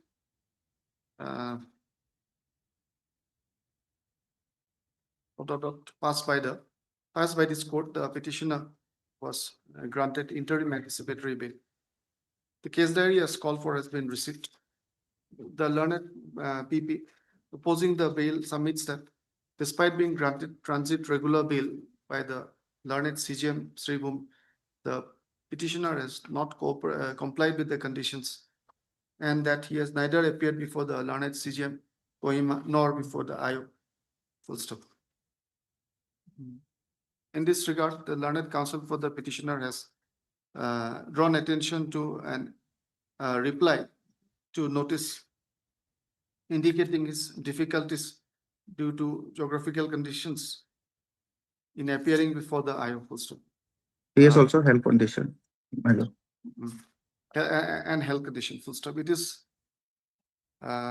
submitted by the prosecution that so far neither the money has been returned nor the bricks which were supposed to be given to the informant have been given so. Full stop. It is submitted by the learned PP that despite getting anticipatory bail, the petitioner has not cooperated with the investigation nor appeared before the IO. Full stop. I have given my consideration to the matter, perused the relevant portions of the case diary. I'll go through it. Yes, I'll return it to you. No, it's okay. Dot. That's what you write inside. Obliged. I'll go through it. Obliged. With the other matters, we can proceed. No. For orders, item number 14. Yes. Lordship. 50% deposit has been made. Yes. You have withdrawn? No, I'm for the appellate. Your You're Honor. for Yes. insurance company. I filed my compliance affidavit regarding respondent number 2 and 3, Your Lordship. But since claimant respondent number 1 have not appeared till that, if I may be allowed to take fresh steps to register proceedings. As reflected in the learned counsel, appears on behalf of petitioner, the appellant insurance company. Office note dated 3/2/26 indicates that by check dated 16/1/2026, the 50% deposit has been made before the registry. Compliance affidavit with regard to service upon respond number 2 and 3 have by way of paper publication has also been filed. The learned counsel seeks to take fresh steps upon respond number 1, which is allowed. Steps may be taken through speed post. Yes, Your Speed Lordship. post. List after 3 weeks. 4 weeks. Yes, 4 weeks. yes. Much obliged, Your Lordship. What is item number 17? Take a short thing about it. After discipline. Yes. May Mr. Lordship, I may be brought your attention to page 10. This is the judgment which is under contempt. Page 10, the order dated is 17/4/2025. Yeah. And the relevant paragraph is at page 23, para 33. Page 23, para 33. I may be allowed to read. Sure. Considering the facts and circumstances presented in this case and in view of the discussion made above, this court deems it necessary to dispose of this writ petition. Therefore, the respondents, particularly the Deputy Commissioner Zunheboto, are directed to take appropriate steps to complete the process regarding the acquisition of the petitioner's plot, then in accordance with the provision of the Nagaland Requisition and Acquisition Act 1965. So Lordship, it's clear from this direction that it is directed only to the Deputy Commissioner Zunheboto, who is the respondent number 4. Particularly. Yes. So Your Lordship, the other respondents ought not to have been made as a contender in this contempt petition. Again, this, it's all past the time. It was, the judgment is dated 17/4/2025. long time. Yes. It's a year. Year has passed. Year has passed. So But nevertheless, mainly because who's representing the deputy commissioner? no one, No one. Lordship, yes. I'm for art. Yes. How come? Title Commissioner. Okay. Zunheboto deputy commissioner. Yes, he's R4, Lordship. You're for, madam? You're I'm for R3. You're for art. Lordship, I'm for respondent number 1. 1 and 2. 201. 2. My lord, instruction to appear on behalf of respondent number 6. So, It is an amended Yeah. post title. Yes. May I please, Your Lordship? Yes. In the last occasion, the respondent number 2, the commissioner, he got transferred from his earlier posting, and then we filed an IA, and then this honorable court has implemented as a respondent number 6. And then today I have also a similar prayer as instructed by my senior that respondent number 4, the TC Zunheboto got transferred. Again, he's Therefore, changed. yes. Therefore, Your Lordship may kindly allow some time to file No, that's okay. the but the appropriate thing is that- interlocutor Yeah, application. please, I think should he do dusty service upon the deputy commissioner? But Zunheboto, you have to go. Speed post. Yes. Speed post will Okay, be better. okay, Lord. So, Your Lordship, my prayer is that. I understand. That I'll record that prayer. Lordship. Record that prayer.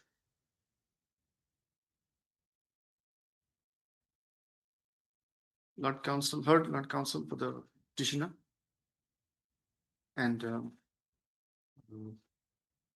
you're for respond number 1. Yes. For respond number 1. You're for 3. Three. I'm 3. You're I'm 46. for newly completed respond number 6. Full stop. Madam Additional Advocate General. For respond number 3. Full stop. The learned counsel for the petitioner submits that uh, uh, the incumbent Deputy Commissioner June Poto, in bracket R4, has been transferred in the meantime, and he seeks some time to implement the new incumbent. Full stop. The prayer is allowed.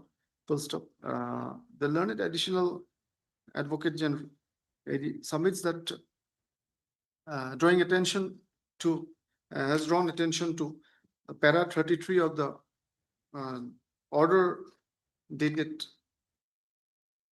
17/4/2025 passed in WPC 131 of 2020, which may be reproduced here in below. Full stop. In this context, the learned additional AG submits that the exercise has to be primarily done by the district commissioner. In Nagaland, it's called district commissioner or deputy commissioner? Still deputy commissioner. Yes. Because Assam, they've changed now. Now it will be all over India. District commissioner, deputy commissioner, Jore Batu, as indicated in the order itself, and perhaps the other respondents should not have been implemented as contemptors. Full stop. The petitioner side shall take steps expeditiously to speed post upon the new incumbent Deputy Commissioner Johnny Burt, respond number 4, so that the matter can proceed on the next day. Because once the Deputy Commissioner comes and suppose he takes responsibility for the process which has been directed, then if the situation permits, we'll discharge you also. Yes. If the situation permits. Yes. Lordship, this honorable. Tree may not be necessary in all, he's the overall head. Yes. And even I'm for the land revenue. Actually, when we focus on the people who have to implement, Yes. then the contempt proceeding can become more effective. Yeah. I feel. In fact, Your Because so much time is also lost, and this is a big problem. The incumbents keep on changing. Yes. Yes. Many of the contempt matters, particularly with regards to regularization of service Seniority, the office of the chief secretary actually has got very limited role to play. Chief secretary is the head of the bureaucracy in the state. Because the thing is that even the contempt matters also are taking too much time, because as I said, my humble opinion, if the order is unclear, I file an IA for clarification of the orders. If the time frame is given, I file an IA in the disposed of writ petition seeking extension of time. Correct. Ideally, that's the way it should be, isn't it? Yes. And once the order, and if I think the order is wrong, which it can be, everything is passed by human beings. Yes. The order can be wrong also.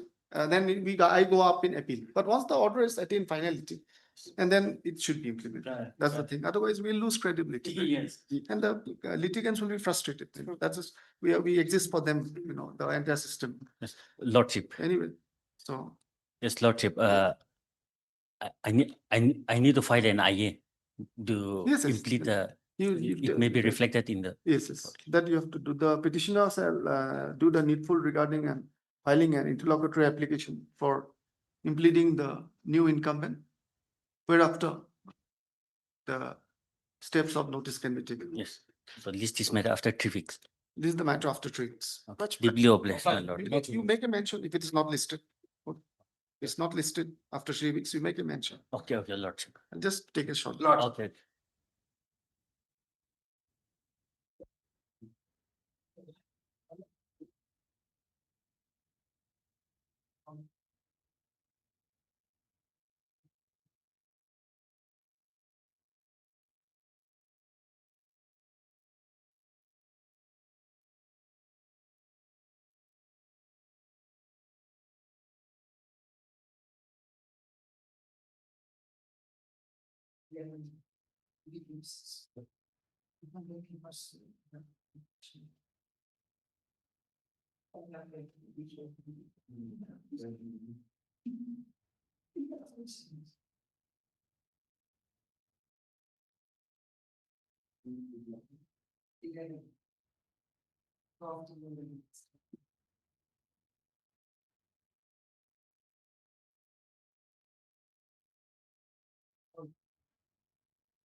For orders, item number 18.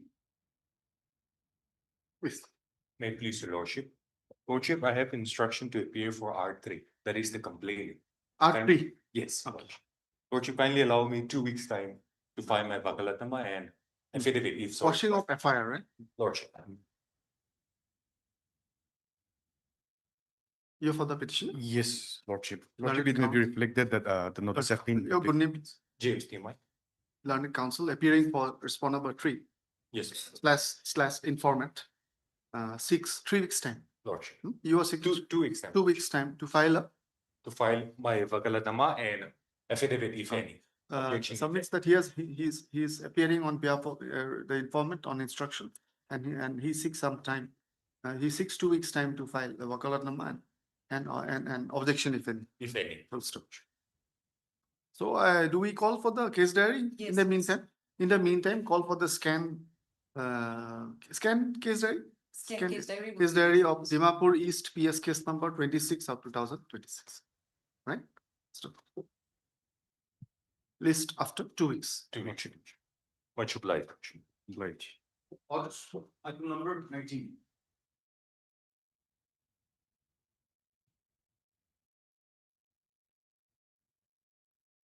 May I please, Your Lordship? Lordship, as per the last order, Your Lordship, steps have been taken for respondent number 2, Your Lordship. Just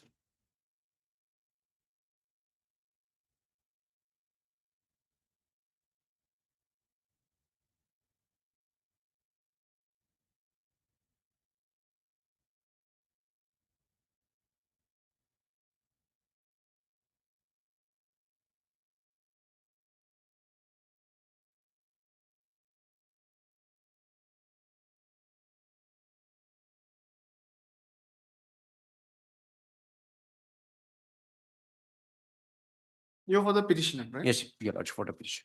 And Your Lordship, as per the last Yes. direction, Your Lordship, I've given, the petitioner has given his email IDs as well as contact number to the IO. And he'll be appearing before the IO through VC tomorrow, Okay. Tomorrow. 24th. There's also some kind of an interim order. Yes, interim, Your Lordship.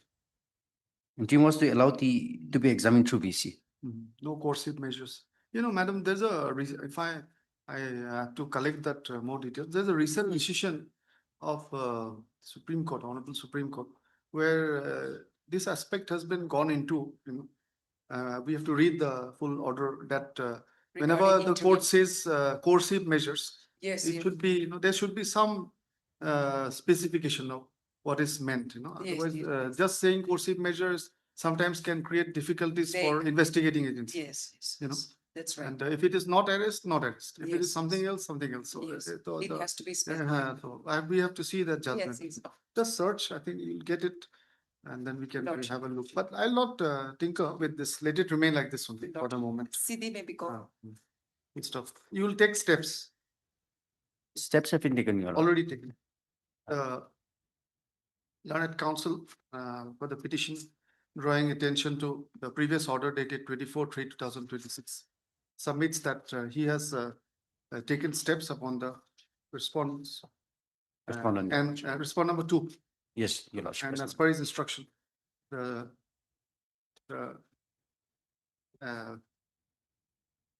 already taken steps upon respond number 2, but he has not appeared, right? He's appearing tomorrow, Your Lord, as per that fixed by the IO as well. Okay, and as per his instruction, the informant shall appear before the IO tomorrow through VC for his examination and recording of statement first. In the meantime, call for the scanned case diary of SBN Dimapur Suburban PS case number 56 of 2020. Right? The interim order granted by the order dated 24/3/2026 stands extended to the next date of listing. He has appeared, your Your client Lordship, has he's appeared. going to appear tomorrow, Your Lordship, as per the instruction given by the IO, he's appearing tomorrow. So interim may be extended, Your Oh, Lordship. no. You're saying that he is the petitioner, the accused petitioner is appearing tomorrow. Yes, he's appearing Oh, tomorrow. sorry. The accused petitioner, it is as per his instruction, the accused petitioner is appearing tomorrow. He is not informant. Informant will appear. He has not appeared in this court. He has not appeared. He has not appeared. But service is complete. Service.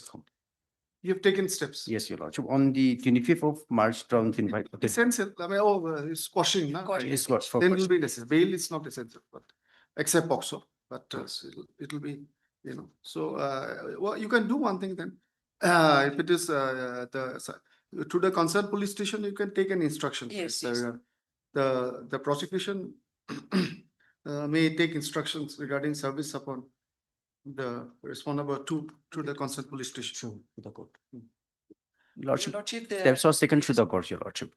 To the court. Yes, Your Lordship. So True. you have to give a copy in the prosecutor. It is through the registry.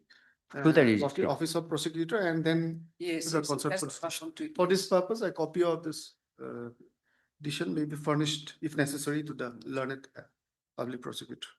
Lordship, the interim, Your Lordship, since he's That's okay. appearing tomorrow. Dream order, pass on. That's okay. Lordship. You just give whatever is necessary, if not the entire set, whatever is necessary to regarding the service. You give the documents regarding the service and then to madam, you can take instruction. That might help.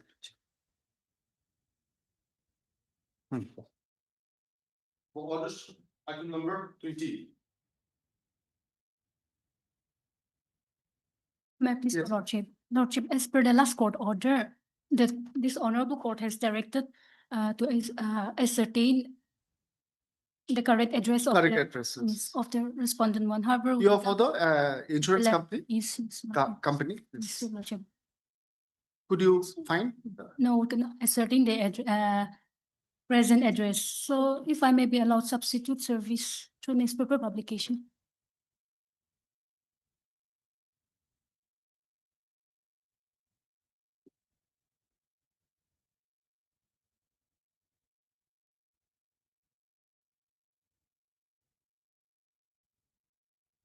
This address is quite, it's quite, it's fairly detailed. Dimapur. Yes, Your Lordship. This is Infal West. Here, Infal West is, this address might be, there might be some difficulty because of the disturbances about reaching. But your Miss, Madam Kiki. the learned counsel for the petition, for the applicant insurance company.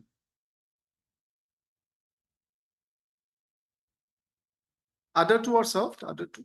Yes, Your Lordship. It is submitted that while petitioner number 2 and 3 are served, but none has appeared. Yes, Your Lordship. So, but as per office note dated 19/3/26, service upon respondent number 1 returned unserved with the remark addressee left. In this context, learned counsel seeks praise that the applicant may be permitted to resort to substituted service by way of newspaper publication. Upon considering the prayer, the same is allowed. The applicant insurance company may resort to newspaper publication in 2 dailies, and thereafter submit a compliance affidavit. List after 4 weeks, right? The wakalanam has not been filed, it seems, for the respondents.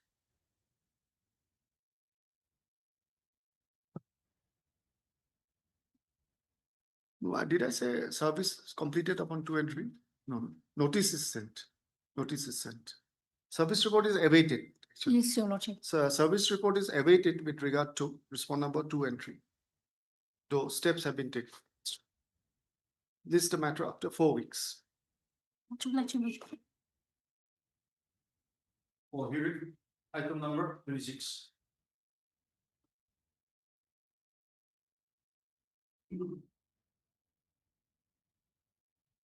May I please your lordship? If your lordship pleases, we have agreed amongst us that I will make my submission. So that matter. Yes, the petitioner will make his submission, and if your lordship pleases, the respondent would reply on Tuesday. Tuesday. Okay, no problem. I'll be here on Tuesday. Lordship, I'm for respondent 6, 7, and 8. So I may be allowed to reply on next week or Tuesday. Tuesday, that's what I'm Next, saying. not a problem. Tuesday, because but it has to be. Yes. Otherwise, it will remain part heard. Yes. And you have to argue by VC. That will be Yes. not very convenient. Maybe it's possible, but not sometimes. So Tuesday, I'll complete my argument today. Today. And they will reply make the reply on Tuesday. That's okay. Right.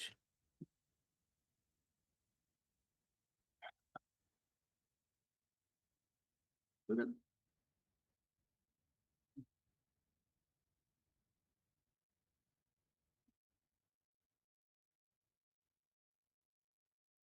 Lordship.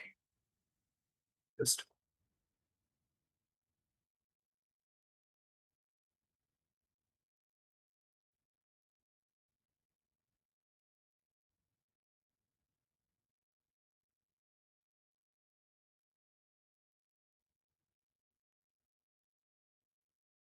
Lordship.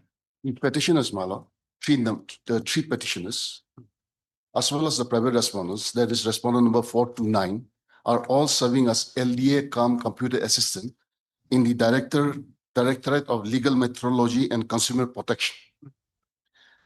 Lordship, may kindly first see how how the petitioners were appointed. Kindly come to page 29.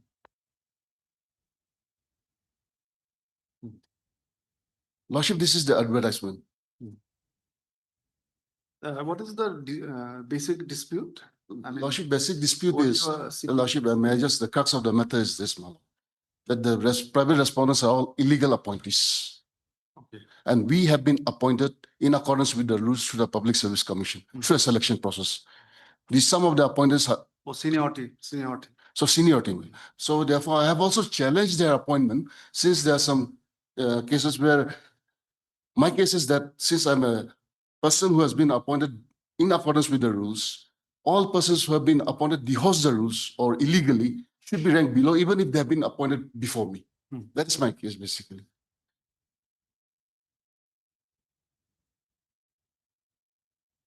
Okay, let's proceed. Lordship, may kindly go to Page- page 29. 29. Now, Lordship, this is an advertisement by the Nagaland Public Service Commission, dated 29/6/2018. 3 posts of LDA computer assistants were advertised. And now, Lordship, may kindly come to page 33 thereafter. Pursuant to this selection process, the petitioners were recommended at serial number 1, 2, and 3. Item number 1, Lordship. Now, Lordship, initially, the person at serial number 2, that is petitioner number 2, was in the waiting list. But the person did not take it, so I got petition number 2 got recommended. Lordship, page 34 is the appointment order of respondent number 1 and 3. They are at serial number 2 and 3. Page? Page 34. Okay. So, in interest of.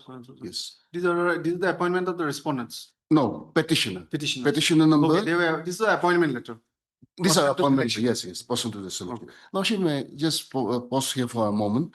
May I just read the appointment or the wording of the. Yes. Lordship, may in the state of Nagaland, there's a peculiar practice, even if it is through a selection process, the wording is that temporarily appointed. So in the interest of public service. Seen this in Assam. Yeah. Okay. So Lordship then. So therefore I may not waste my time and waste your cost time here, but serial number 2 is petitioner number 1 and serial number 3 is petition number 3. This is the appointment order. Appointed on 2nd July 2019. After page 35. 35. This is the appointment order of petitioner number 2. Okay. 16 July 2019. Recommended through the Public Service Commission. On the recommendation of the Public Service Commission. Yeah. Now, Lordship, may kindly see how the private respondents were appointed. Okay. Lordship, may kindly come to page 39.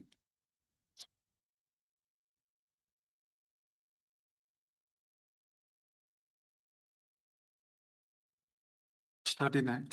NHS 7, page 39. Lordship. Yes. Lordship, this is dated 23rd May to 2013, much before my appointment, our appointment, the petitioner's appointment. In the interest of public service, so and so is hereby appointed as LDA computer assistant in the such and such, with effect from 23rd May 2013. She is appointed by government approval number such, dated 23/5/13, against the vacancy caused by promotion of so and so. The appointment shall come under the newly structured defined contribution, so and so. Appointment is purely temporary, subject to termination.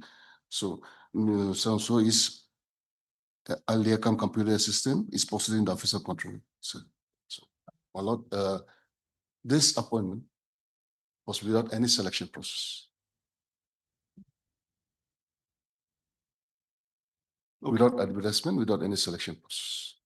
Similarly, now after this, my lord, she was also promoted, page 71. She was also promoted.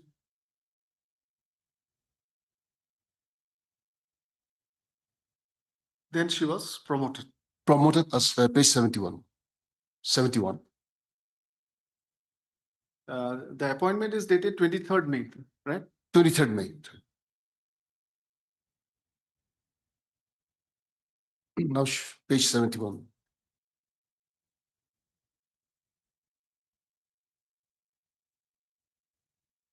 She was promoted as UDA by this order dated 9th August 2022. UDA. UDA.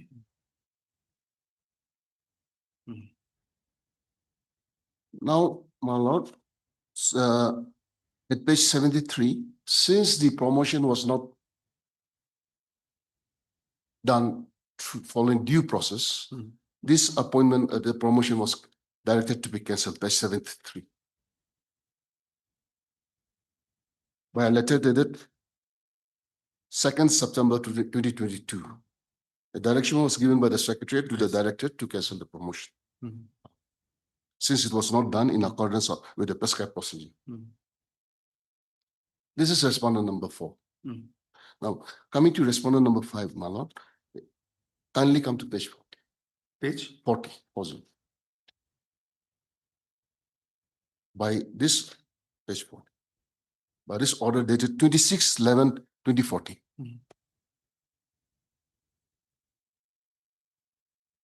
respondent Number 5. was appointed. Yes, appointed. This also without any selection process, without following the service rules, without advertisement, in violation of Article 14 and 16.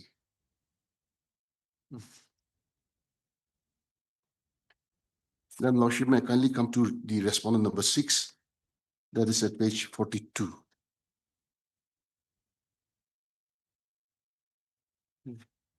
Type copy is at page 43. She was appointed on casual basis. My lord, may I kindly note the date 27 August 2005. Here, at this point of time, there was no service room. Casual basis. Casual basis, without any selection process. May I kindly note also that she is a class 12 pass, PU. Qualification is important in this case.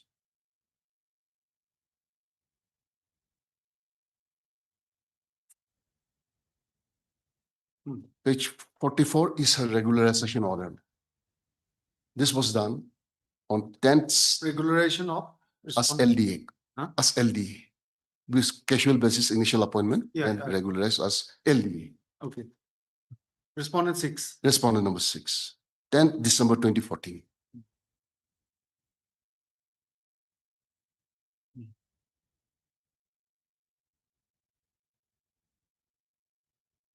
Then Lordship may kindly come to page 45.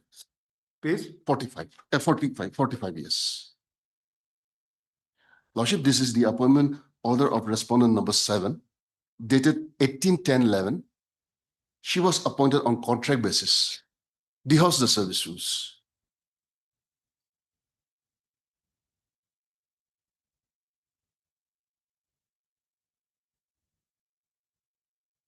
And she was regularized, page 46, my lord, on 12/12/14. With effect from 12/12/14 itself, yes, regularized as LDA.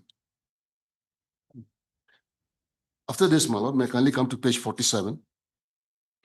47.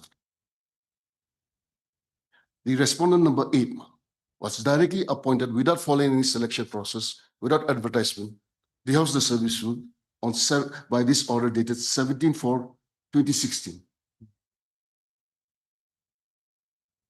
Similarly, my lord, at page 48, 7/4/2026. yes, 17/4. No, 17/4 or 7/4? 47, page 47. 7/4, sorry. 7/4. So, Then respondent number 9, similarly, my lord, at page 48, appointed directly, permanently as LDA by order dated 30/3/2017, without any selection process, without following the prescribed procedure under the service rules. So this is how the respondents were appointed, private respondents were appointed. My lord, then I had no grievances against them. There was no seniority list in the department. So I have no grievances against them. No legal injury was caused to me to challenge the appointment. Here I have challenged the appointment only because there are certain decisions that where seniority is being claimed against in such a scenario. Without challenging the appointment, those petitions were dismissed. Therefore, I have challenged that, but that is not my goal, my objective. Now, my lord, may kindly come to page 37.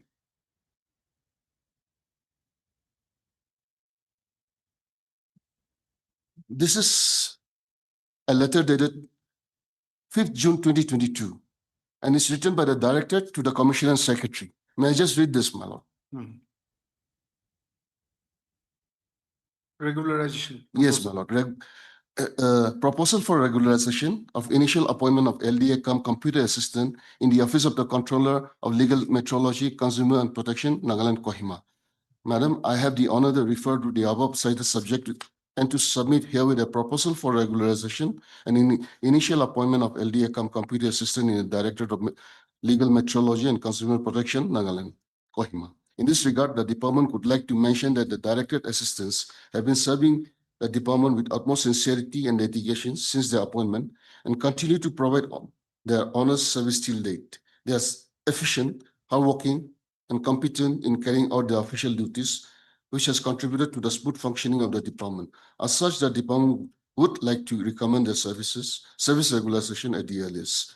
The particulars of the following directed assistance are given in Annexure A, and along with the service books for examination of further necessary action. So, Lord, here in 2022, a letter is written that these persons have not been regularized. These are the respondents. Respondent, they are at serial number 429. 429. 429. After this, Malo, at page 38, apparently, my lord, now the Seniority list was published. yes, no, Lordship, here regarding this letter, they say it's a mistake now in the affidavit. The government also says this is a mistake. They've already been regularized, which we also see that they have been regularized. Now, page 38, my lord. 38. 38.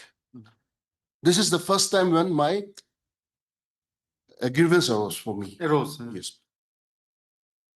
Page 38. I am on 38. Lordship is dated 4th August 2022. Yes, the table. Yes. May I just read the submission of seniority list of LDA cum computer assistant directorate. So directorate writes to the secretariat, my lord. I have the honor to refer to the above cited subject and submit herewith the seniority of LDA cum computer assistant in the Directorate of Legal Metrology and Consumer Protection, Department, Nagaland, Kohima. The particulars of the following directorate assistants are given below for your kind information. Lordship, the respondent's private respondent name appears as serial number 126.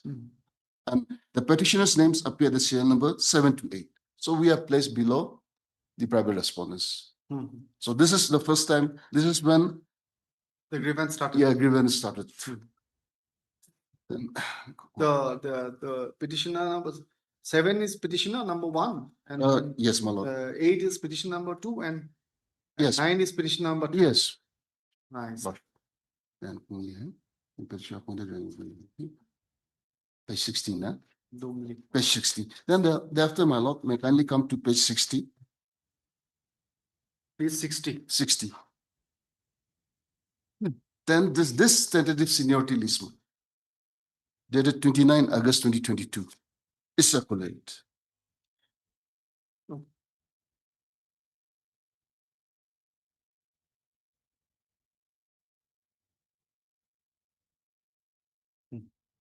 This is circulated, Mama. And Lordship may kindly see that seniority list was superseded.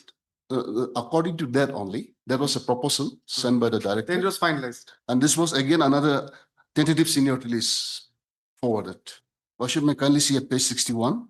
Here at CL number 1, here, my lord, when this was circulated, the petition, the respondent number 4, Lordship has shown that she had been promoted as UDA. So she was serving as UDA. Therefore, her name was not included. Now she's back again.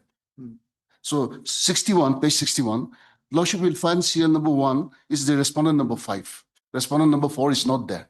So CL number 1 to 5 are the respondent number 5 to 9. Their name appears as respondent CL number 1 to 5. And the petitioners Their name appears as serial number 6 to 8. 6 to 8. Yes. So this is the tentative seniority list. Now I filed according to this circular. I made my complaints, objections. The petitioners.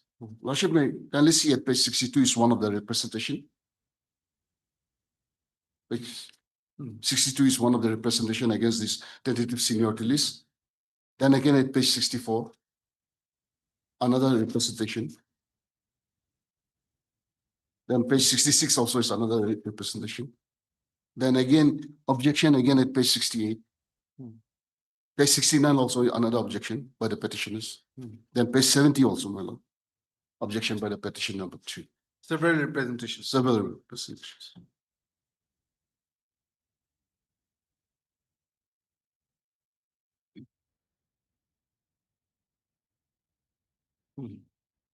Then Lordship may kindly come to page 74. Page 75. 74. Lordship, the facts are very brief. Lordship, may I read this letter? This is a letter dated 19 September 2022.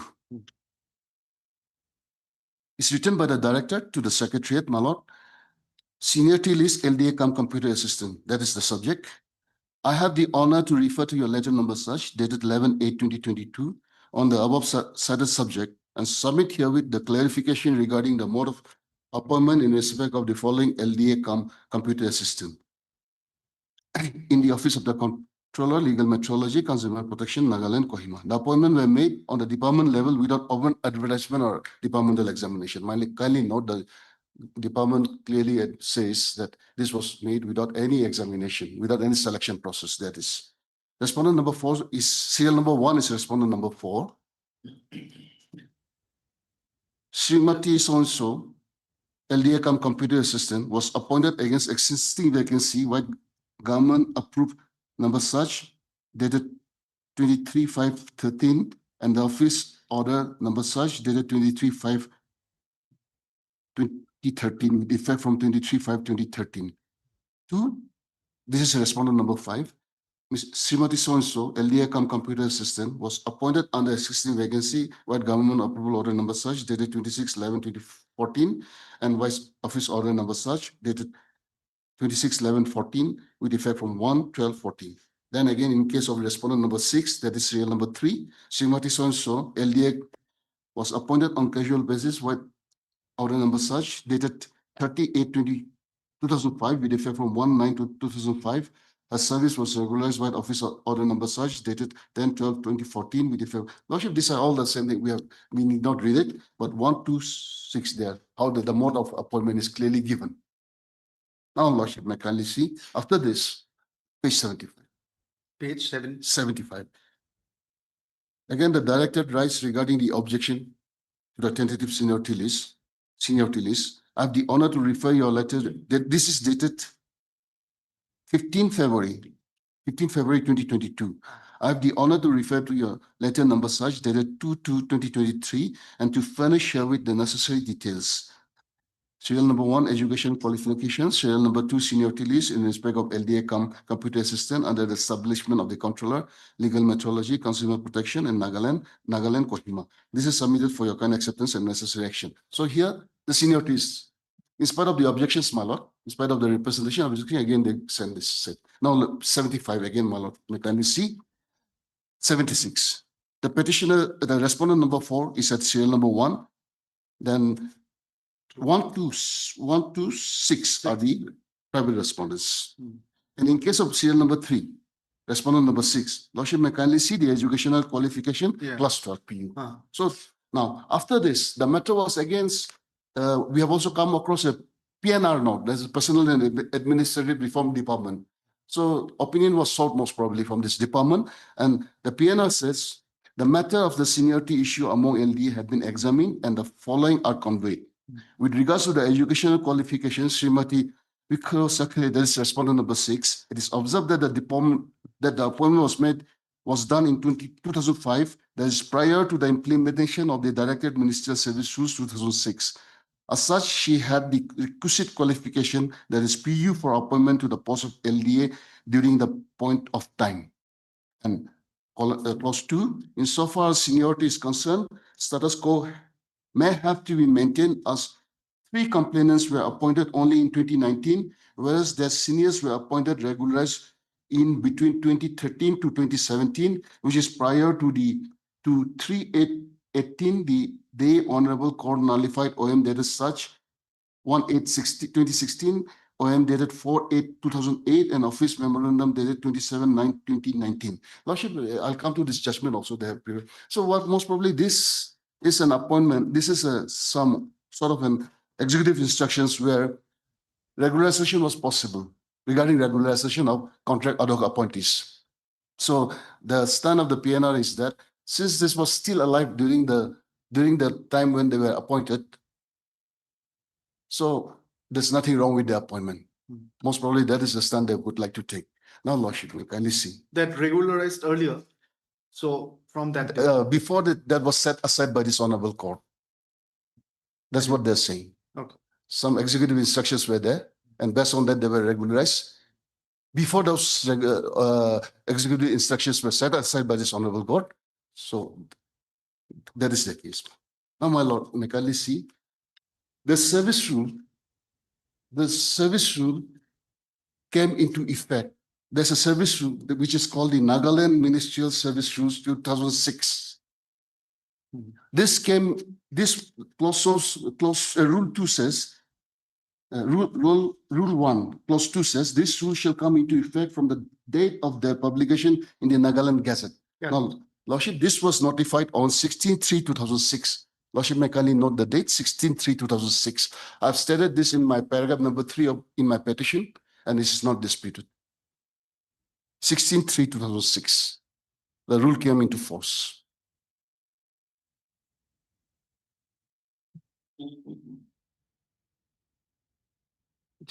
Lordship, may I just take your Lordship through the relevant rules? Lordship, may I kindly see Rule 2, Clause 3, cadre. Cadre means and includes all members of the service in one category of the post in a directorate as specified under Rule 3. So only those persons who have been, who are a member of the service. Then, my Lord, may kindly come to again Clause 10, Rule 2.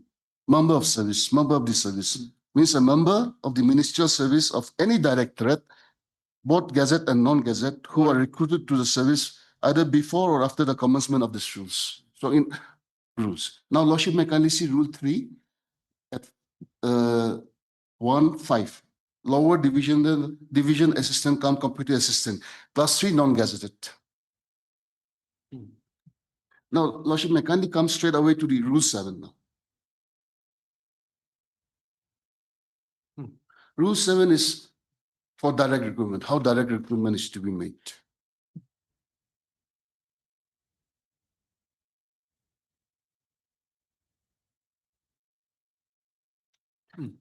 So, Lordship, there shall be a selection committee consisting of the persons mentioned under Rule 6(1) above to select suitable candidates to the post of lower division computer assistant, which shall be by 100% direct recruitment. Direct recruitment to the post of lower division assistant shall be made according to the following procedure. The appointing authority shall make an annual assessment of the vacancies in this cadre and inform the committee as the case may be on the basis of vacancy required to be filled up by direct recruitment. The selection committee shall prepare a list of successful candidates in order of merit, which shall be determined in accordance with the aggregate marks obtained by each candidate in the written exam, viva voce, and recommend the name of such candidates to the appointing authority for appointment to service. The list as drawn up shall be valid for a period of 6 months from the date of this drawal. 3, principle underlining direct recruitment to various categories of posts shall be in accordance with the executive instructions, policies, decision issued by this government, in this behalf by the government from time to time, including reservation of backward tribes, persons with disabilities. 3, Clause 3(2), all persons shall be appointed to the service in the order in which their names are arranged in the list. The seniority list. Yes, ma'am. So Lordship, may I just go to Rule 10 now. Educational qualification. The minimum educational qualification for appointment to the post of LDA cum computer assistant shall be graduate in any discipline from recognized university.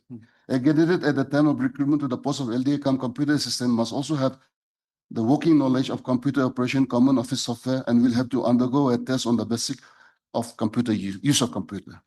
Now, Lordship may kindly come to Rule 16. Seniority. Seniority in a cadre shall normally be determined with reference to the date of joining in that cadre, provided that the seniority of person promoted under Rule 5 and 6 shall be determined in order of preference given by the departmental promotion committee as the case may be. So we are concerned with this, my lord. So joining the cadre, how we join the cadre? Through this selection process, my lord. Now, can we read this again? Seniority will be determined by the date of joining. Yeah. Provided the seniority of persons under Rule 5 and 6. 5 and 6. 5 and 6 is the 5 and 6 we are not concerned, my lord. Rule 7, because recruitment to departmental promotion yes. and all that. 5 and 6 shall be determined in order of preference given by the DPC. DPC, my lord. The seniority of persons appointed under Rule 7. 7. We are concerned with Rule 7. Which we just saw. Yes, but just so. Direct recruitment. Direct shall be recruitment. Determined according to their position. In the merit list drawn by the selection committee. Anyway. So, Lordship, We are concerned with Rule 16.2. 16.2. 16.2. We are concerned with Proviso 2. Proviso 16.1 Proviso 2. Yes, yes, Lordship. So this proviso is applicable to persons who have been directly. 5 and 6 is only departmental. Department promotion, my lord. This is regarding promotion. Just having it. 5, Lordship may kindly see. Departmental Promotion Committee for promotion to gazetted posts. Anyway. And 6 is Departmental Promotion Committee for promotion to non-gazetted posts. And 7 is direct recruitment. So Proviso 2 of Rule 16 deals with seniority of person who have been the direct recruits. And direct recruit is only in the post of LDA. Lordship may kindly see the schedule also for a moment. Page 14 of the rules. Entry 5, Schedule 1, Entry 5. Schedule 1, page 13. Entry 5 is at page 14. Schedule 1. Entry 5, the last entry one. LDA cum computer assistant and 100% direct recruitment. And then graduate in any discipline. So that is how the recruitment has to be made to the post of LDA cum computer assistant. Now, Lordship, may I straight away come to the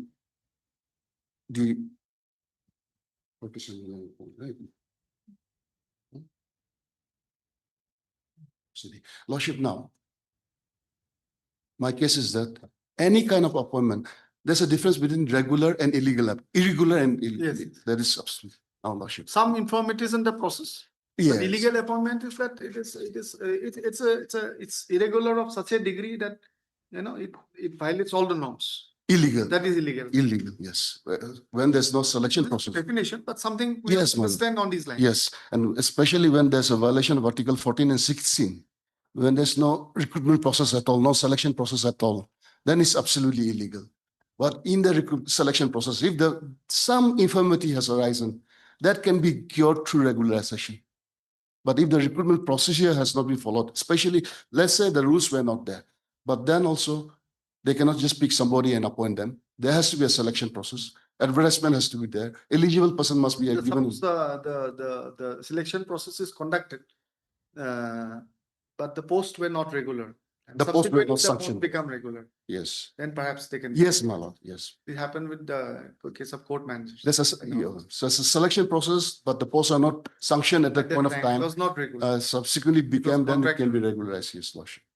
Anyway. No, so these appointments of the respondents, my lord, private respondents are all illegal. So my case is that even no matter how, of course, we have to see. No matter how long they have served, it will not confer them any right. And there's no provision in the rules, in the service rules. Let's say the respondent number 6 was appointed before the service rules came into force on casual basis. Within few months, the rule was brought into force. So now the department says the rule was not there, so therefore she has been appointed prior to the coming in force of the rules. But she was on casual basis. She was regularized only in 2014. At that time, my lord, the rule was already enforced. She does not have the qualification. Lordship, the another point is that irregularity cannot be cured if the person holding the post does not have the qualified qualification.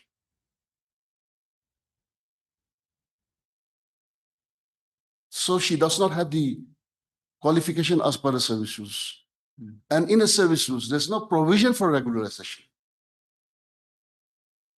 So all this appointment, which have been made on contract basis, or contingency basis, cannot be provision for regularization in the rules. No, no provision, my lord. Absolutely no provision.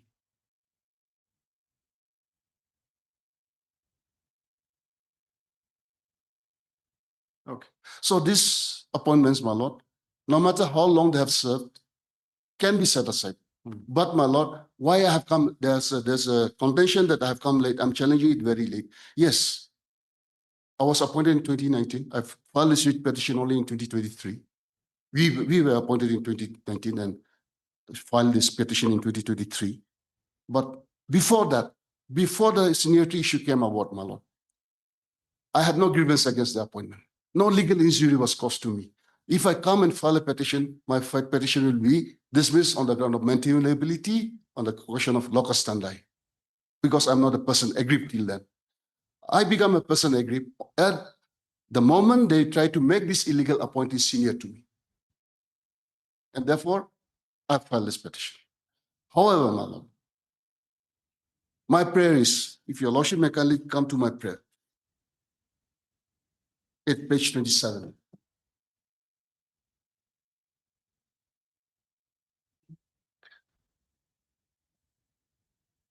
Page 27. 27 of my petition.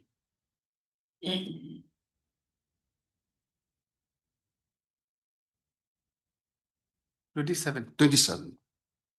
Right. Prayer. My prayer. Lordship may kindly see questions set aside. These are the appointment orders and the regularization orders.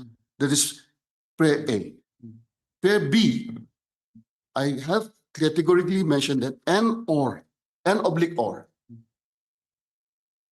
Direct the state respondents to make the private petitioner senior to the private respondents. So, Lordship, as long as I have this prayer B, I have no problem with that, continuing the service. Now, Lordship may kindly, so therefore, Lordship may just come directly. My case is, these private respondents are illegal appointees. So illegal appointees is a class separate altogether. They cannot be clubbed together with persons who have been regularly or legally appointed in accordance with the service rules. Therefore, they cannot be clubbed together in the seniority list. And if at all, they have to rank below me, below us, below the legally appointed people. Yes. So, my lord, now straight away, may I just furnish this list of the authorities? List of authorities. Lordship, I prepared a list of authorities also for the convenience of this honorable court. Lordship, may I just start with the Rafiquddin case? This is 1987, Subli, SCC 401. May I go to paragraph 19 straight away, ma'am? Paragraph 19 is at paragraph 19 of this judgment, ma'am.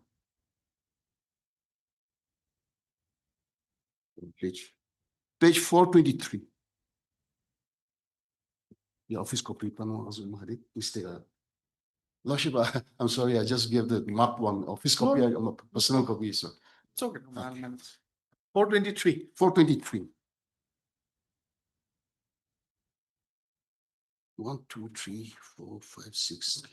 Lordship, para 19, may I read from the 1, 2, 3, 4, 5, 6. You're marked also. Yes, from this. The unplaced candidates of 1970 examination cannot claim seniority over them on the basis of Rule 22 as the appointment was not made on the basis of the list approved by the Commission under Rule 19. In such and such, this court held that an employee must belong to the same stream before they can claim seniority vis-a-vis others. Those appointed irregularly belong to a different stream and they cannot claim seniority vis-a-vis those who may have been regularly appointed and properly appointed. So this is the first time, my lord, not the first time, but this is the case which has been relied upon subsequently in many One of the earlier decisions. One of the earlier. Here, one of the earliest decisions. Lordship, then may I come to the number 2, that is Bhupendranath Hazarika. This is by a division bench of our honorable court. 2013 2 GS. No, this is by, yes, it went from our court. It went from, so 2013 2 SCC 516, paragraph 60. Paragraph 60, page 539. May I read this, my lord? Paragraph 60. 539. 539, yes. Paragraph 60, 60. 60. From the aforesaid analysis, there can be no scintilla of doubt that the selection of the special batch recruited was totally the rules, that there was a malarious effort to go for a special drive when there was no need for the same by the state, which is supposed to be a model employer, that neither the concept of relaxation nor concept of benefit of Rule 18 could be attracted for the ground of conferring any privilege to special batch recruits, that their seniority has to be pushed down, hence the direction given by the tribunal and the High Court in that regard are absolutely flawless, and that regard being had to the delayed challenge and long rendering services in the post and further promotion having been effected, it could be in opposite to quash the appointment. So appointment was not touched, my lord, but they were pushed. But seniority was Yes. recorded. After.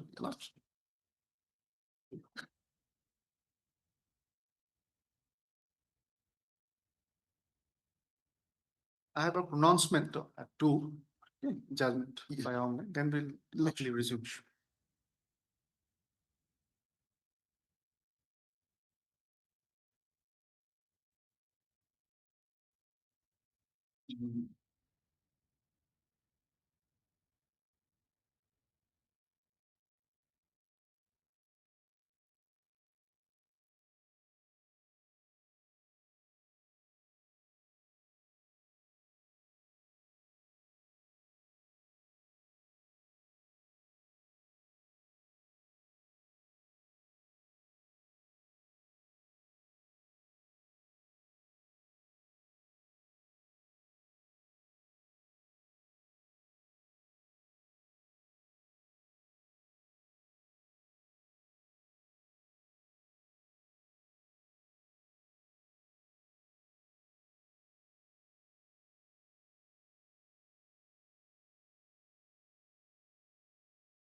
took my bronze medal. So, yes.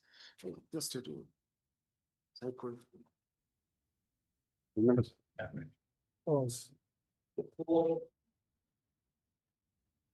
For delivery of judgment, I will not read.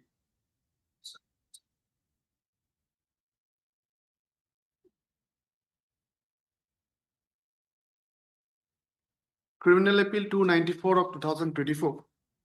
The impugned judgment of conviction as well as sentence is upheld and confirmed, and the criminal appeal stands dismissed and disposed of. Return the TCR. For delivery of judgment, item number 4. Sign the other pages later. Sign the other pages.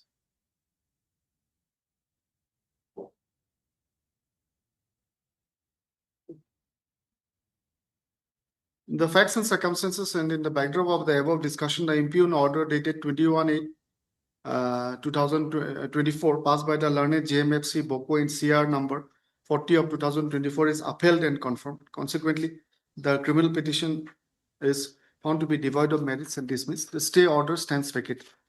The criminal petition stands disposed of.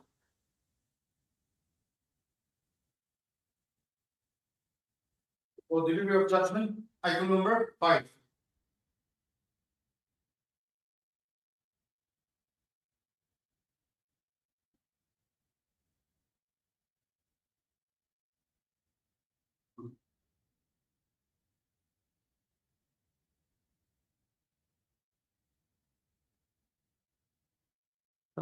The writ petition criminal stands dismissed. However, after completion of investigation, if the mobile is not sent off, indicated as a relied upon object, material object in the charge sheet, if any, then the petitioner would be at liberty to approach the learned court below for interim custody of the same.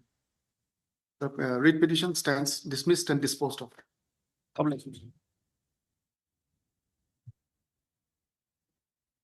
I'll sign the other pages later. Okay, done. Scan it.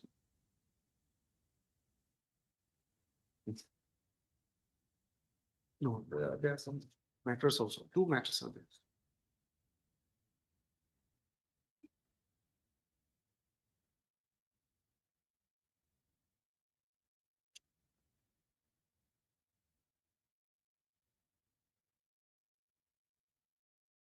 For motion, item number 1. May I? The subsequent bail petition, right? Yes, ma'am. Rejected by your lordship on 2426. Now, my lord, as on today, 42 days, my lord. I see. And 304 earlier, now 105. This is the main charge. So I am now, my lord, on the ground of detention, my lord. Regarding that baby, okay. Yes. Okay. 42 days, my lord. May kindly be considered, my lord. 304 earlier, now 105. This is the main. Can you, Delegate.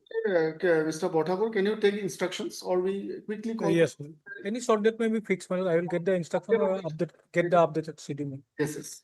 On Monday. Monday or Tuesday? Tuesday, I have ma'am. problem for Monday if it comes. No, This- Tuesday, ma'am. Monday, ma'am. Immediately It's after. Thursday. It may come. What is the time? What is Tuesday.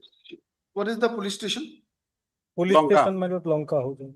Lanka. It District can ho jaye. come. Tuesday will be safer, but it's okay. Whatever the prosecutor says, if you can get it on Monday, no problem. It's Or 28 would be Another convenient, ma'am. petition, was rejected by this court 2-4. on 2/4/2025 in Page BA 34. BA 846 of 2026. Full stop. Stop. The learned counsel, Mr. Uddin, submits that the petitioner has completed 42 days in custody and he's seeking bail mainly on the ground of detention. And perhaps investigation might also have progressed and nearing completion. Full stop. To ascertain the latest stage of investigation, call for the up-to-date case diary list on On Tuesday. 28/4, ma'am. Tuesday, ma'am. It would be convenient on Tuesday. Tuesday will be 28. 28/4. 28. Okay. Dispositive on that. I am obliged. For bail hearing, item number 2. Keep it separate. This was. Wait, please, your lordship. As a second bail application, my lord. Okay, Earlier, it was rejected on 31/3/26 that your lordship will find at page 23. okay. My lord, only submission before your lordship, my lord. Today is 91 days, my lord. Bail by default, my lord. Report default bail. Yeah, my lord. Today is 91 days, my lord. To my instruction, my lord, charge sheet has not been laid. Yes, man, charge sheet not yet submitted. Heard Mr. Anjay Doctor and P. Botaku. So the para 2 and page 24, para 2, 3, and 4. It is fairly submitted an earlier bail petition was rejected on 31/3/2026, passed in BA 701 of 2026, full stop. Mr. Doctor, you must have calculated. Yes, ma'am. Today is 91 days, ma'am. Exactly, ma'am. 91 days is the right time, actually. The right starts on 2091 at 61 days. Anyway, it is submit. Mr. Doctor submits that the petitioner has completed 91 days in under trial detention, and as per his instruction, the investigation is not yet completed, and therefore the petitioner seeks a default bail. Full stop. The learned Mr. Botaku, the learned additional PP fairly submits that that investigation is still in progress and not yet completed.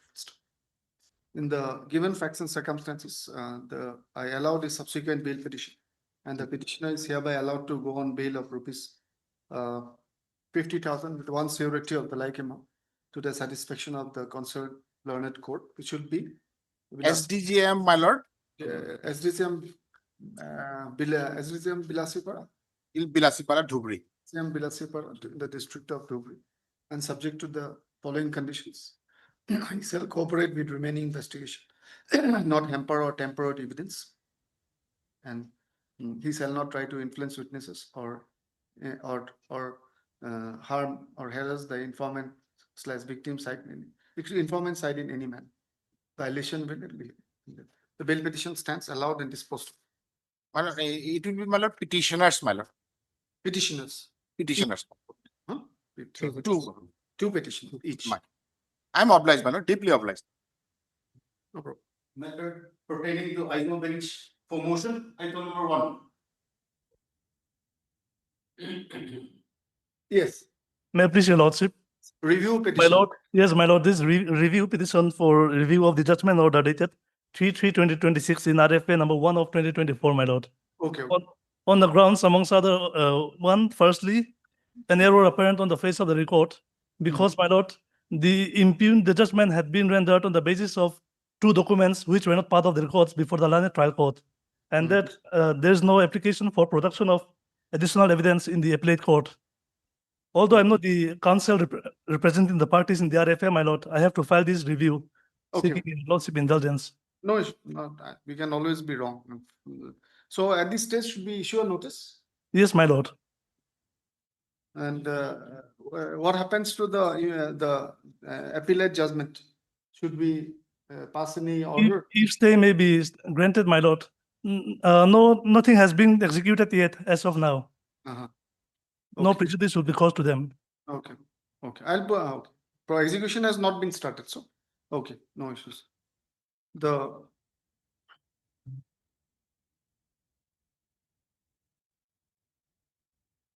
heard counsel invoking the provisions of Order 47, Rule 1 CPC, read with Section 114 CPC, is seeking review of the judgment and order dated 3/3/2026 passed by this court in RFA number 1 of 2024. It is inter alia contended that the impugned judgment was passed taking into account 2 documents which are actually not part of the record and not exhibited during the trial, and therefore in the absence of additional evidence at the appellate stage, perhaps the court erred in taking the same into account. It is submitted that the aforesaid error is an error apparent on the face of the record, and hence review jurisdiction has been invoked. Full stop. The learned counsel further submits that the appellate decree has not yet been put into execution. Full stop. Issue notice upon the two respondents. Sole respondent. Two respondents. Yes. My lord, the respondents in the RFA were the present review petitioners. Okay. The appellant is now the Sole respondent, sole respondent. Sole respondent. Sole respondent. By speed post. Yes, my lord. By speed post. Yeah, the petitioner is also at liberty to additionally resort to dusty service. Yes, my lord. If so desired. Full stop. Till the returnable date, returnable date, the appellate decree may not be put into appellate decree dated so and so, judgment and the decree dated so and so may not be put into execution. Okay. It may not be put into execution. Are you disconnected? Can you hear me? Yes, my lord. Yes, my lord. So you take the steps. Yes, my lord. Record is always must have been sent back, right? Record. It's in the High Court, my lord, RFA. The registry may put up the case record which was called for in connection with the appeal if it has not been sent back in the meantime. Full stop. Is the matter after 3 weeks? Yes, my lord. After 3 weeks. Highly obliged. We'll look into it.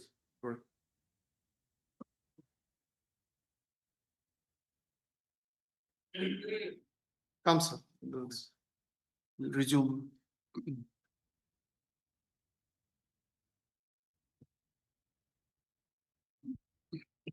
Lordship, may I kindly take my list of authorities, madam?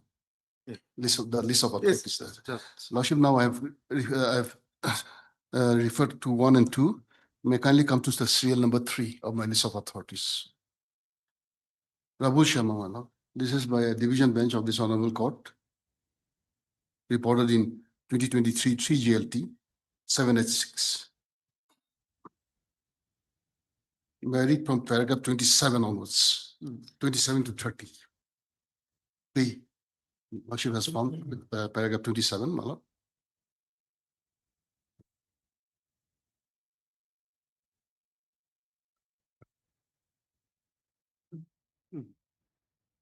In paragraph 27, in Refugodin, the question before the apex court was the determination of seniority on the basis of the year of appointment under sections 22 of the UP Civil Service Rules 1951. The apex court held that only candidates who are approved by the Public Service Commission on the basis of the marks in the written and viva was a test health can make such a claim.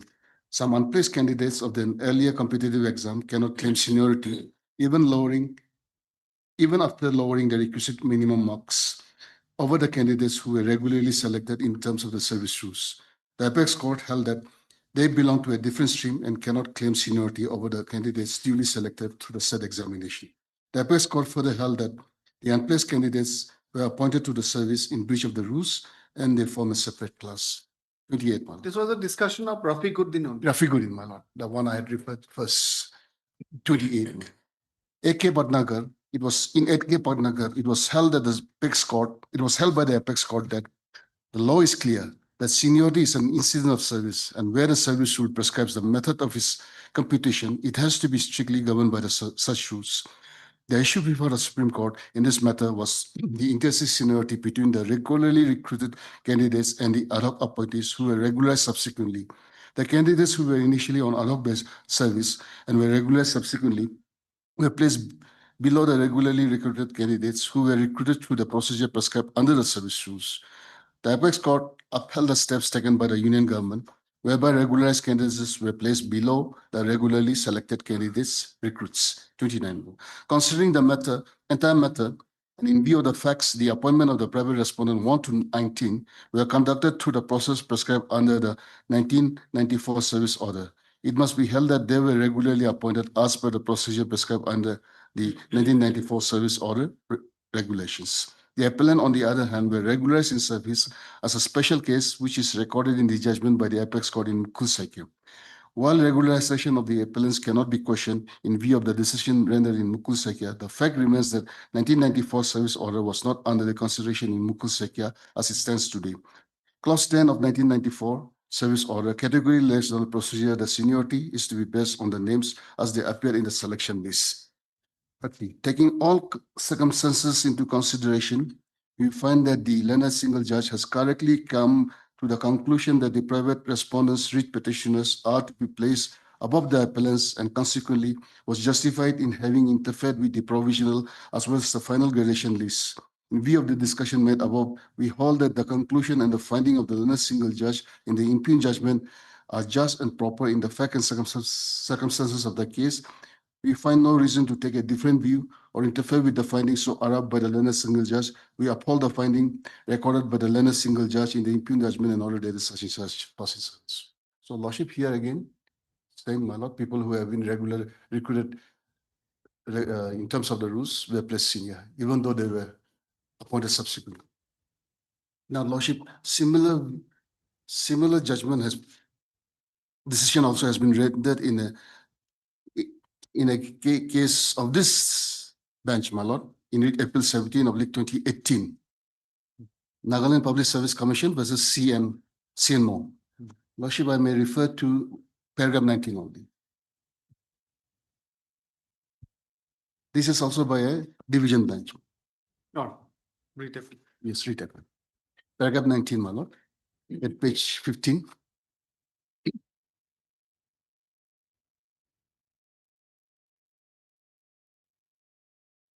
In the present case, the private respondent, having been appointed in violation of the 2008 regulation, which according to the learned counsel for the respondent is only regulation applicable to NPSC for appointment of LDA, there can be no right in favor of the private respondent in respect of seniority over the writ petitioner. As the apex court in the case of Uttaranchal Forest Ranger Association versus State of UP reported in such and such, has held that no seniority can be given on retrospective basis from a date when the employee has not been born in a cadre. The seniority of writ petitioner could have to be considered from the day of his appointment, that is 18/5/2011. Though we find that the appointment of the private respondent is in violation of the law laid down by the apex court in the state of Orissa versus Mahanda Mohanty, and regularization is also illegal, we do not make any observation or direction with regards to the appointment of the private respondent, as no prayer for setting aside the appointment has been made by the writ petitioner. As we find the regularization of the private respondent is without any basis, and Regulation 13(1) of the 2008 regulation does not provide for regularizing temporary contract employees, the regularization of the private respondents are also considered to be illegal. The private respondent thus cannot be made senior to writ petitioner, and their seniority, if any, in the post of LDA will have to be counted from the date after 18/5/2015. So again, my lord, similar has been expressed in this session also. Now, Lordship may kindly come to CL number 5 of my list of authority, Monia Typodia. Again, by a this is a writ petition. No? This is a writ appeal. No? Yeah. This is by a division bench or single bench? Yes, Lordship, this is again by a division bench. Lordship may kindly refer to paragraph 44. 44, right?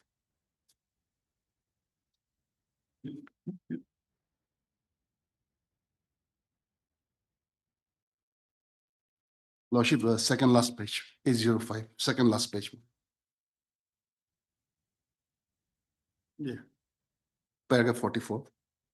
Following the principle of law as indicated here in above, it is possible that without setting aside and quashing the appointment of irregular appointees, the court or tribunal may direct the appointing authority to treat a regular appointee in service, though appointed later in point of time, then the irregular appointees are senior to the irregular appointees. In other words, an irregular appointee, particularly if his appointment suffers from arbitrariness, malafide, colorable excesses of power, cannot be allowed to gain seniority over a regular appointee. For he cannot be said to belong to the same stream, if the appointment of irregular appointee is prior in point of time and is not disturbed on account of long period of service, which the irregular appointee might have put in. Again, my lord. So irregular appointees goes below. Then again, my lord, again here of this bench, this also by a division bench, my lord, serial number 6. MN Nakro versus State of Nagaland, reported in 2009, 5 GLR 162. Lordship, I'll refer to paragraph 62 and 63 only. Page number 205. Para 64, 65. 62 and 63, my lord. Page number 205.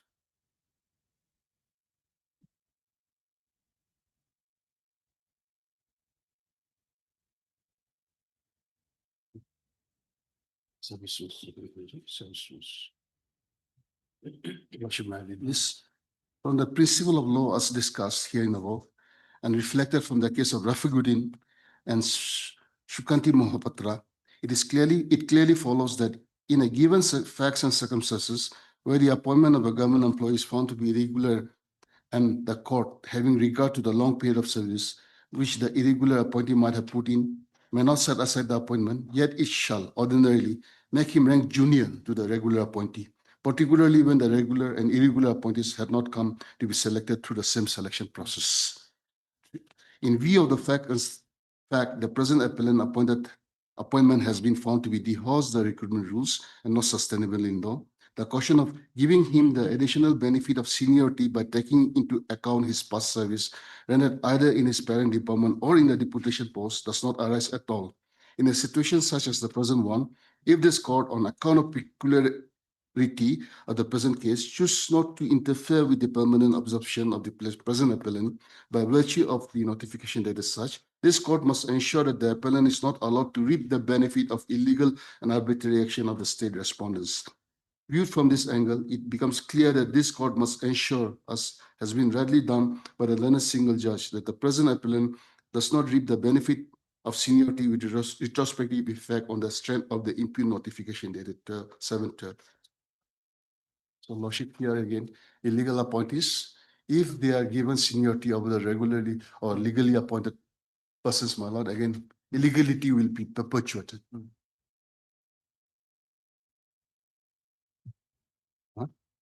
7, no? My lordship, that's CL number 7, State of Orissa versus Shukanti Mohapatra, 1993, 2 SCC 486, paragraph 10. Man. Paragraph 10, last page. Man. The last page. Paragraph 10, man. Last page. It's in the last page. Last page. 10, man. Now, even though the tribunal came to the conclusion that Rule 14 did not permit regularization made under the impugn order of January 3, 85 and February 14, 1985, it having regards to long service put in the employee name in the two orders and on the compassionate consideration has supported the regularization under 162 of the Constitution, it has molded the relief on such considerations. Since that part of the order has not been assailed, since the appellant cannot be washed off by appealing, we cannot interfere with the part of the order. It will therefore, my lord, I'm referring to this line, it will therefore be walked out as directed by the tribunal, but we may clarify that it will not have the effect of disturbing the seniority of regular appointees who will rank senior to the regular appointees. Appointment not disturbed, my lord, but seniority. Yes. Then my lord, Sanjay Sinha versus State of Bihar, 2004, 10 SCC, 734, para 12. Page 741. 12, no? 12 and 17. Okay. 12 and 17.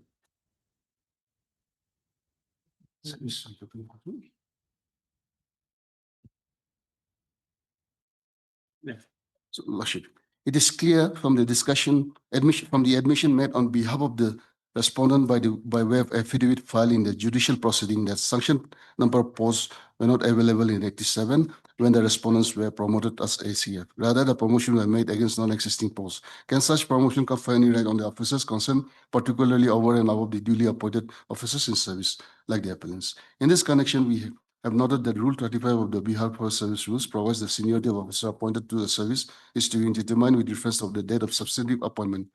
In order to become a member of the service, the person concerned has to satisfy at least two conditions. First, appointment must be substantive capacity. The second, the appointment has to be to the post in service according to the rules and with the quota of a substantive capacity. So in accordance with the rules, my lord, this appointment. Then 17, my lord. Paragraph 17. It is settled law that appointment made contrary to rules are merely fortuitous and do not confer benefit of seniority on the appointees over and above the regular substantive appointees to service. So, Lordship, here we have seen in a present case, the service rule clearly provides the manner in which recruitment has to be made. And Rule 16, Clause 2 clearly says seniority will be among those persons who have been recruited in accordance with Rule 7.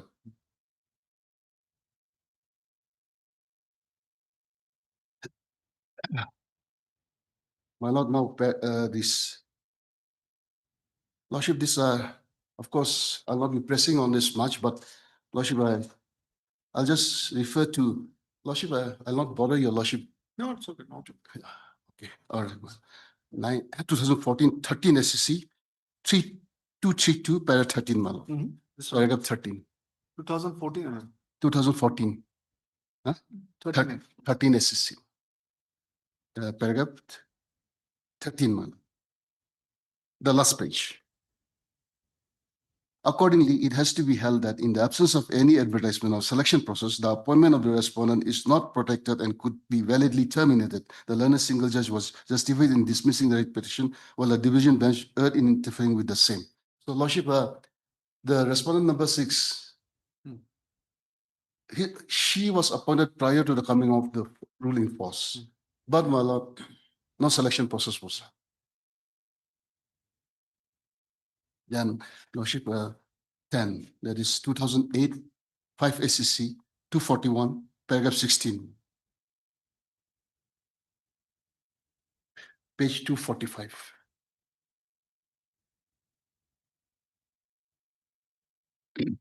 Paragraph 16, Malo. Appointment made in violation of mandatory provision of a statute could be illegal and thus void.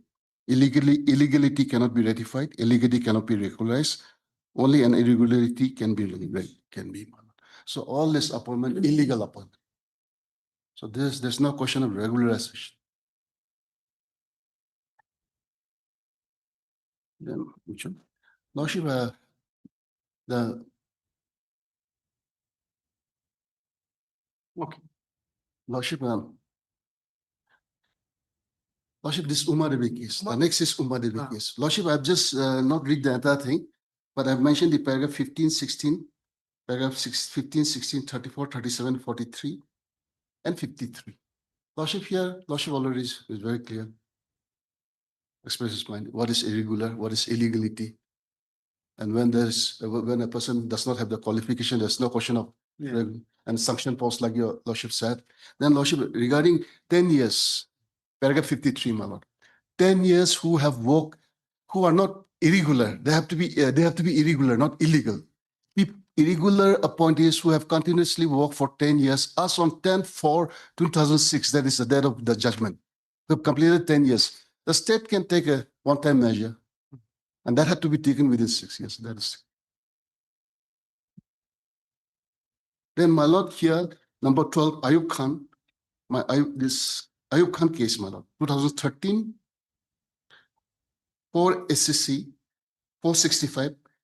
I'll be referring to paragraph 9, 10, and 17. Lordship, I'm referring to this case.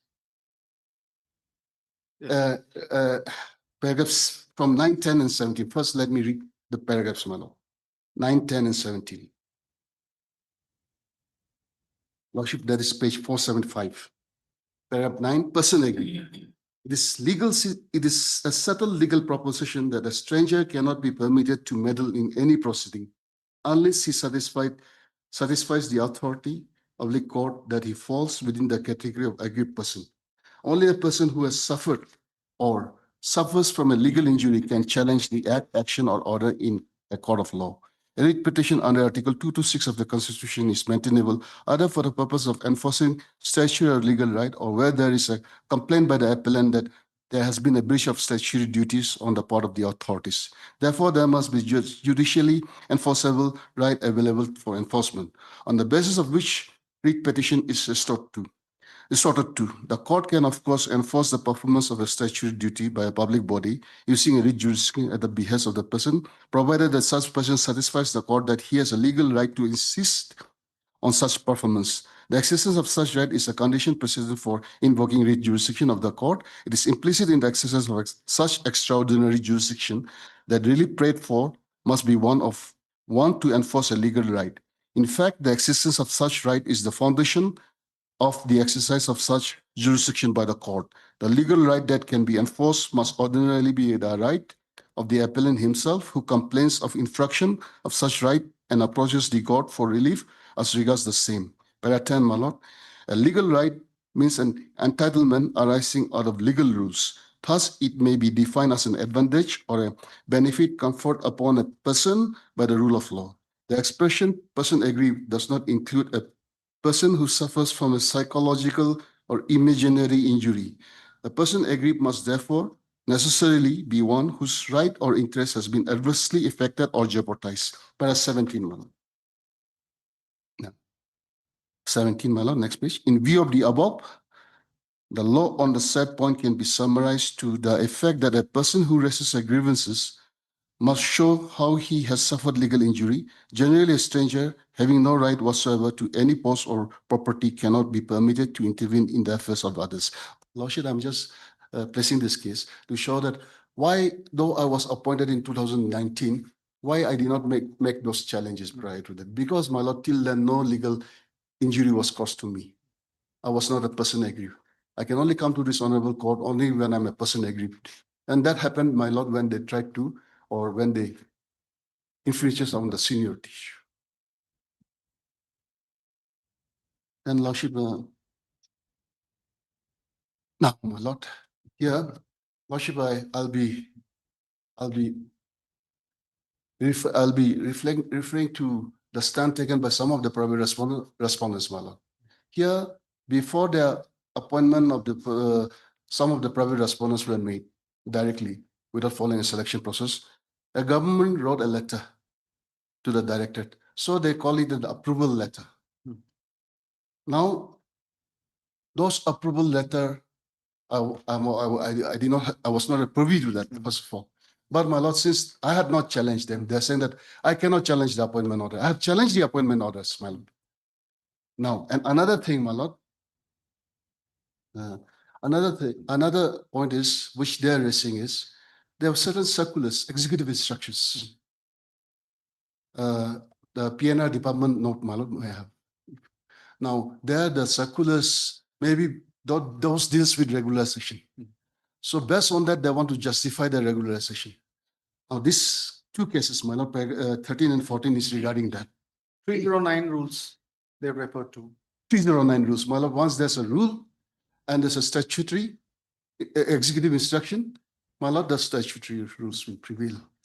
Lordship, may I just refer to the relevant paragraph, paragraph 14. Paragraph 14 only, my lord, the last page. Neither the circular dated such and such, nor the subsequent circular dated just that, modifying the earlier circular can override statutory provisions contained in rule such and such, if it results in reduction of pay of the employee or promotion.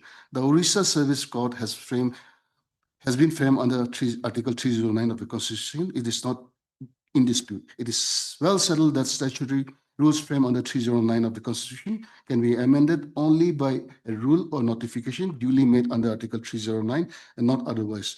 Whatever be the efficacy of executive orders or circular or instruction, statutory rules cannot be altered, amended by executive orders or circulars or instructions, nor can they be replace the statutory rules. The rules made under Article 309 of the Constitution cannot be tinkered by the administrative instruction or circulars. Now, my lord, the next case, my lord, KP Sudhakaran, 2006, 5 SSC 386, paragraph 14 again, my lord. Page 393.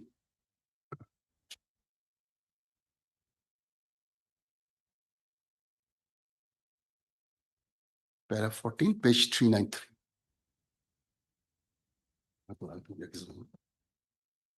Okay.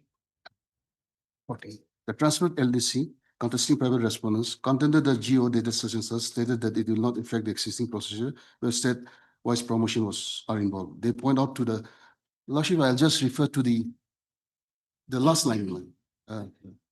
The next page, my lord. The service rule was amended by the next page, page 394. The service rules were amended by introducing a proviso providing for consequences of own request transfer. Where statutory rules govern the field, prior executive instruction ceases to apply. Once the rule is enforced, my lord, everything ceases to apply. Now, Lordship, the PNR note again. Lordship, here, if you government affidavit. Lordship, Lordship, may kindly take the affidavit filed by the respondent number 1, 2, 1, 3, and 10. This judgment, Sunil Vice, which para? Which one, my lord? Sunil Vice. Oh, Not in the list. It's not in the list.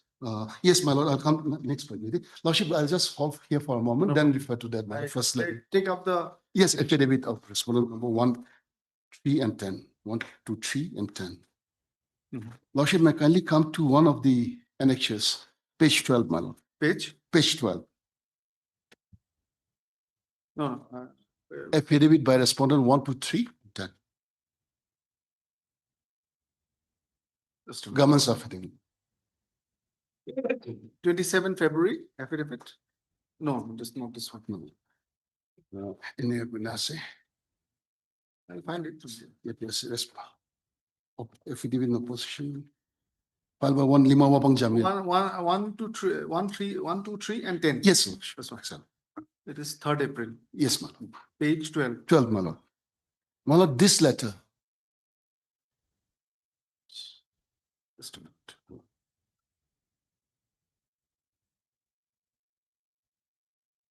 Lordship, This letter at page 12. yes, my lord. Yes. Lordship, some of the respondents, private respondents, I think 4 of them maybe, they were directly appointed as LD without following a selection process. But prior to the appointment, there was this letter, this sort of letter, my lord. May I just refer to one of them? This is with regard to respondent number 4. This is a letter written by the department, that is the secretariat to the directorate. Right. So, my lord, may I just read this? I'm directed to refer to your letter number such, that is such, on the subject cited above, and to convey approval of the government for appointment of the following persons as LTA cum computer assistant. 1 is the respondent number 4, my lord. 2 is somebody else. You are requested to issue formal appointment orders, my lord. You may kindly note this word, formal appointment order, under the intimation to this department. So, the stand taken by some of the private respondents is that this letter has not been challenged. So, therefore, my read is defective. I've challenged the appointment, subsequent order only. This is the basic order. That is the Lordship. This letter itself clearly reflects that a formal appointment order has to be issued. With this order, with this letter alone, my lord, she cannot go and join the department. This letter does not give her any right to work as an LDA. It's only when the appointment order is issued, the person gets the right to be to work under the department. And I've challenged that order, by which a right has been created in favor of the private respondent. It's inconsequential whether I challenge this order or not, this letter. In this connection, my lord, in this connection, the case I'm referring, of course, this 2 cases that I'll be referring now, my lord, is relating to noting in the files. Noting in the files. So, Lordship, if any noting in the files, unless they culminate, unless an order is passed in terms of Article 166 of the Constitution, it does not confer any right. Similarly, my lord, this order will not create any right unless the order by conferring a right is on that point, my lord. 2011 8 ACC 670 paragraph 23. The last page, my lord.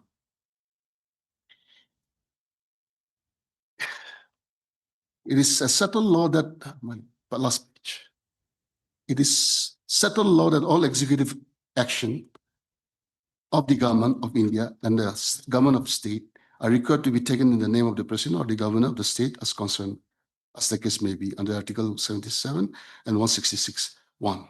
Orders and other instruments made and executed in the name of President or the Governor, as the case may be, are required to be authenticated in the manner prescribed in the rules and made by the President or the Governor, as the case may be, under Article 77(2) and 166(2).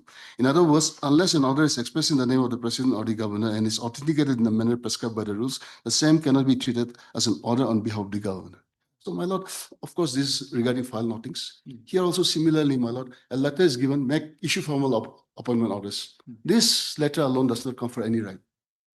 The right to work under the department gets crystallized only when the appointment order is passed, and I have challenged the appointment order.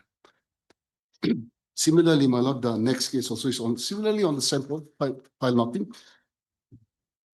Paragraph 15, my lord. Not agree. Iba yang zendini.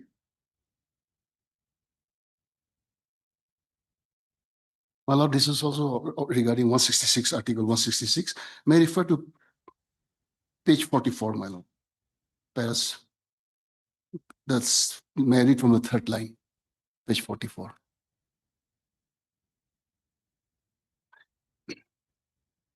Para 16? Paragraph 15, yes, my lord. Paragraph 15? 15. 15, my lord, but the next page. Standing on the other side. Yes, from the third line, may I read from the third line? A study of this article therefore makes it clear, that is Article 166, makes it clear that nothing in the file gets culminated into an order affecting the rights of the party only when it reaches the head of the department and is expressed in the name of the governor, authenticated in the manner provided in Article 166. So that letter alone does not confer any right to the private respondent to be appointed. Therefore, there's no necessity in challenging such letter. I have challenged the order by which the right was given to her to work under the department. So that is suffice.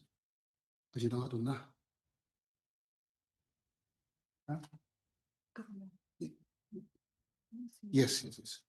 Lordship may kindly also once again take the affidavit of the state respondents.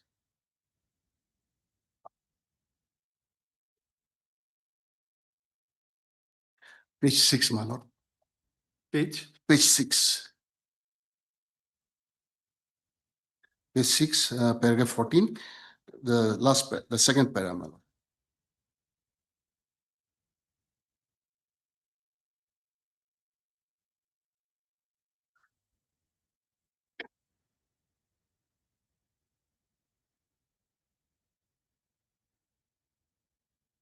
Yes. My lord, the second paragraph, it is the below, towards the end, my lord. It is not disputed that there was no seniority list for the director of staff in the past. Seniority was always considered according to the date of appointment regularization. So there was no, this is the first time a seniority list is being prepared, my lord. So therefore, I'm not late. When the matter came up, when the matter first arose, I've approached this honorable court. After making objection, after making representation. There was no practice of maintaining a seniority list. And when it was done so, Yes. and when it was done so, the date of appointment was taken as the Yes, yes. which according to you is wrong. It's illegal. It's wrong. It's not permissible. Because, my lord, they are illegal appointees. Their appointment is illegal. Therefore, even if they have to be ranked in the seniority list, they must go below us, my lord. Now, again, my lord, they have referred to a judgment in the PNR mode, my lord, PNR department mode. They are referring to certain judgment that the government has annexed it. My lord, may I just go to the, it is in this affidavit itself, my lord. This is page number 36, my lord. Page number 36. Right. This petition was dismissed. This appeal was dismissed. The petition was dismissed, my lord. But may I just pause here for a moment? It was dismissed for not on merit, because this petition is about 8 of them had challenged appointments, contract appointments of 109 persons from different departments holding different posts without giving the particulars. So it became difficult for the honorable court to interfere, because only if an eligible person can challenge the post. So it's a house petition. That's why it was dismissed. But while doing so, my lord, may I refer to some paragraphs which will help my case. Page 65, my lord.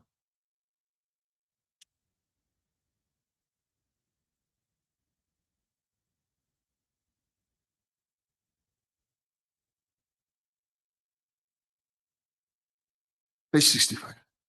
Paragraph 22, my lord.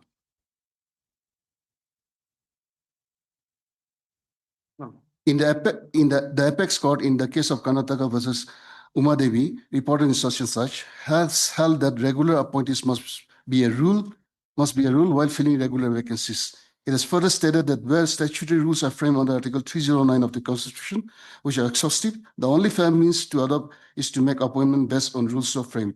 It has also held that regularization of ad hoc contractual casual employees cannot be used as an alternative mode of recruitment. However, the apex court at paragraph 53 has held that the Union of India and the state government should take steps to regularize as one-time measure the service of irregular appointed, not illegally appointed persons who have worked for 10 years or more as on the date of the judgment, that is 10/4/2006, in duly sanctioned posts that are required to be filled up. Then, my lord, again, paragraph 24, my lord. Thus, on a reading of law laid down by the apex court in Uma Devi and ML Kesari, it is clear that the state government can only regularize service of those irregular appointed contract ad hoc employees who have served for more than 10 years without the benefit of any interim orders of the court or tribunals, as on the date of the 10 judgment. years, Yes, my lord. without the benefit of interim Orders of the court. Yes, my lord. So again, Anyway, so Huh? what this is a one-time measure. One-time measure. And also, in fact, I think For Uma Devi. Uma Devi, my lord. Anyway, There also there's some time limit also was given to initiate 6 months. Within 6 months, do it. So then 24. 26. My lord, 26, para 26. As the issue raised in the present petition is an important keeping in view of the appointment that have been made in class 1, class 2, class 3, class 4 grades on contract ad hoc basis without issuance of any advertisement. The host which, paragraph? So, lordship, Oh, same paragraph. Same, I'm reading 26, man. I'm reading 26. The issue raised in the present writ petition is important, keeping in view of the appointments that had to be made to various class 1, 2, 3, and 4 grades on contractual ad hoc basis without issuance of any advertisement and dehouse the recruitment rules holding the field. The state respondent should, after applying para 53 of the take steps for filling up regular vacant posts which are meant by the contract ad hoc employees as per recruitment rules. In the case of union versus such and such, the apex court has held in paragraph. So lordship, same thing. I may not read the entire thing, my lord, but 28 now. Lordship, may I read 28? Yeah. The judgment of the apex 28. The judgment of the apex court as quoted above thus clearly gives primacy to advertisement before filling up vacant posts as per the recruitment rules in force. The state respondent should accordingly consider filling up the regular posts under the state government as per law laid down by the apex court, or any contract ad hoc employee who's appointed to the post on contract basis should be available to participate in the selection process, provided the person is eligible for the same as per recruitment rules and is not regularized as per paragraph 53 of the case Uma Devi. In view of the law laid down by the apex court, any contractual temporary ad hoc appointee without prior advertisement being issued in the media, including the newspaper, will be violative of Article 14 and 16 of the Constitution and liable to be set aside, and the said post shall be filled up as allowed as per law. However, the question for filling up the said post will come into play after the state respondents have taken recourses to paragraph 53 of Uma Devi. So, my lord, this case, lordship may kindly see paragraph 29 also, why this was dismissed. The petitioner will have to show that they are aggrieved by appointment made. Thus, they will have to give material particulars to challenge the appointment made, keeping in mind the relevant recruitment rules. The petitioners have, however, made a sweeping challenge to the appointment made in the various cases of posts pertaining to approximately 25 government departments, thereby trying to brush aside all alleged irregularities and illegalities with one sweep of broom. It is difficult for this court to shift through the facts of this case in the absence of complete materials in respect of challenge made to 706 allegedly illegal appointments. The petitioner will have to file separate petition making a challenge to various appointments by giving specific particulars as their grievances relates to different appointments in various departments of the government of Nagaland. Further, this writ petition cannot be decided piecemeal. They shall have to implicate all persons whose right may have been affected by the petition. In view of the reasons stated above, this court finds the presidency position not maintainable in the present form. The state respondent should not regularize any person if he has completed 3 years of continuous service on contract basis in terms of OM dated such and such and OM dated such and such. The petitions are, however, given liberty to make fresh challenge to the appointment of the impleaded respondents and other persons as per law, as the present petition has not been dismissed on merit, but only on the issue of maintainability. So, Lordship, this petition was dismissed, but the observation made hearing supports my case, my lord. I get your point. So therefore, they have made a reliance on this judgment, my lord, but this judgment does not help them in any way. So my case is, my lord, and Lordship, the seniority list, which I'm challenging is, yes, it's tentative, but my lord, Lordship has seen, on 3 occasions they have sent the same. And it has, in fact, my lord, it is settled that this will be the seniority. You have found, even the PNR approves this list. Now, Lordship, Eventually, the petitioners were placed at 567. Lordship, The petitioners were placed at place at 567, or 67. page 16, huh? Anyways, Lordship, which anyway, it's a matter of the find. 60, yes, my lord, 6, 7, and 8, 6, 7, and 8. Petitioners are placed at 6, 7, and 8. Now, Lordship, in fact, I had to rush to this honorable court because they were, based on this seniority list, they were trying to make promotion from the post. And that's why the interim order was passed, my lord. So, my lord, absolutely. Interim orders there. Yes, yes, that is it Monday, notice issue, not to make any promotion. Yes, not to make any promotion until finalization. So, Lordship, though I have also challenged the appointments of the private respondents, but as long as my seniority is protected, my lord. That is your primary. That is my primary concern, my lord.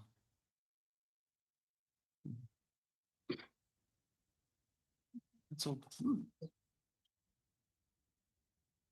You will reply.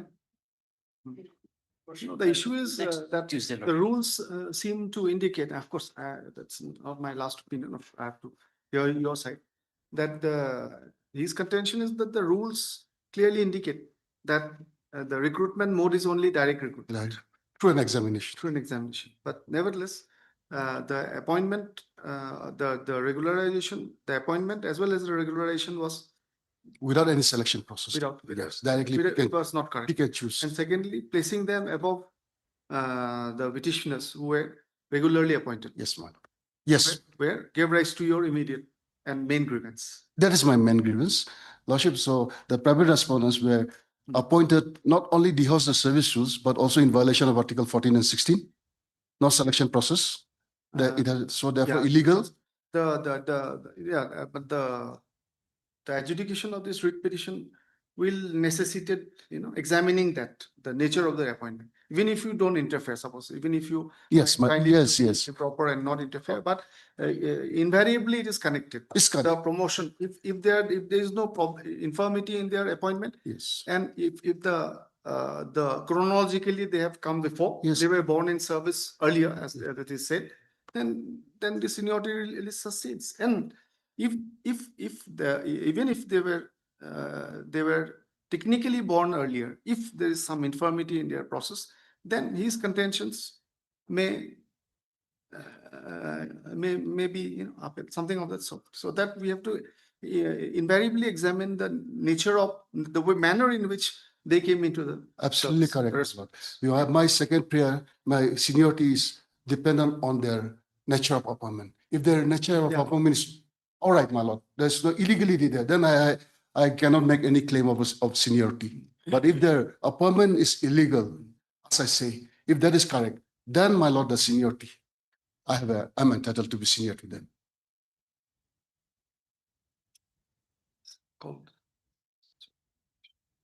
Uma Devi was supposed to be it's kind of it was supposed to start a new chapter on the issue of regularization, a clean slate, Yes, and therefore the 10 years and all that. But it's been so many years, almost 20 years since Uma Devi has come.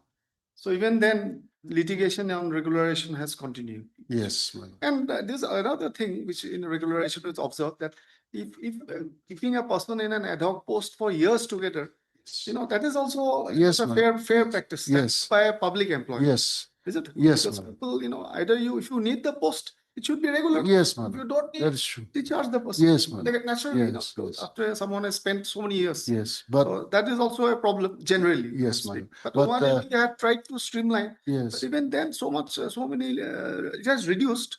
The regularization litigation is reduced. But Lord- it's still, Yes. Lordship will know when Umade became, most probably your lordship also was at the bar, in the bar. yeah. And then it was a big thing. Yeah. But we thought everything will be settled after this. Constitutional bench, right? Constitution, five judges, my lord. But it still continues, my lord. Mm. But Lordship, Uma Devi has also said that same thing. Yes, my lord, allowing a ad hoc person to continue for so many years, then, but what to do? In Uma Devi, it says, All governments have to take a call on that. Mm. People are serving for long, then you have to do something. but Uma Devi agreed. You have to, don't start the process. Someone, if you to recruit, if you take someone casually, and then you have to take a call quickly instead of allowing True, madam. years to pass. True. You know? True. That's what actually it was said in Uma Devi also, madam. Yes. It creates, Great. so, yeah, yeah. definitely in a country like us. Yes, madam.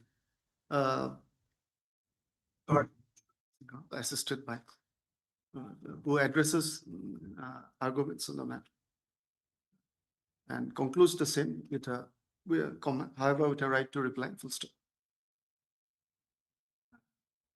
List the matter on Tuesday. That is 28 for 2024. Further, you said Tuesday. No, that's Tuesday. Further arguments. 21, no? Within bracket, arguments of the respondent side Oh, 20. and petitioners reply if any.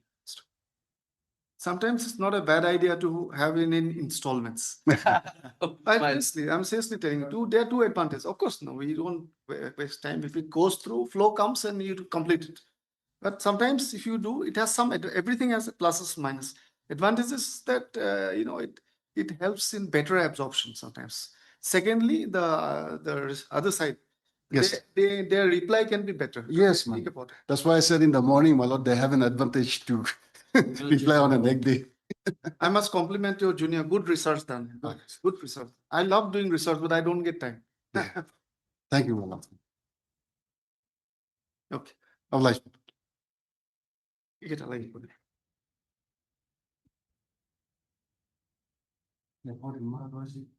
So you got the complimentary.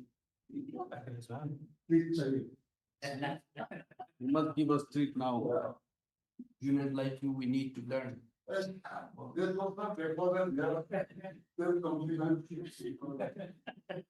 No, somebody tell me such proceeding. Yeah. So.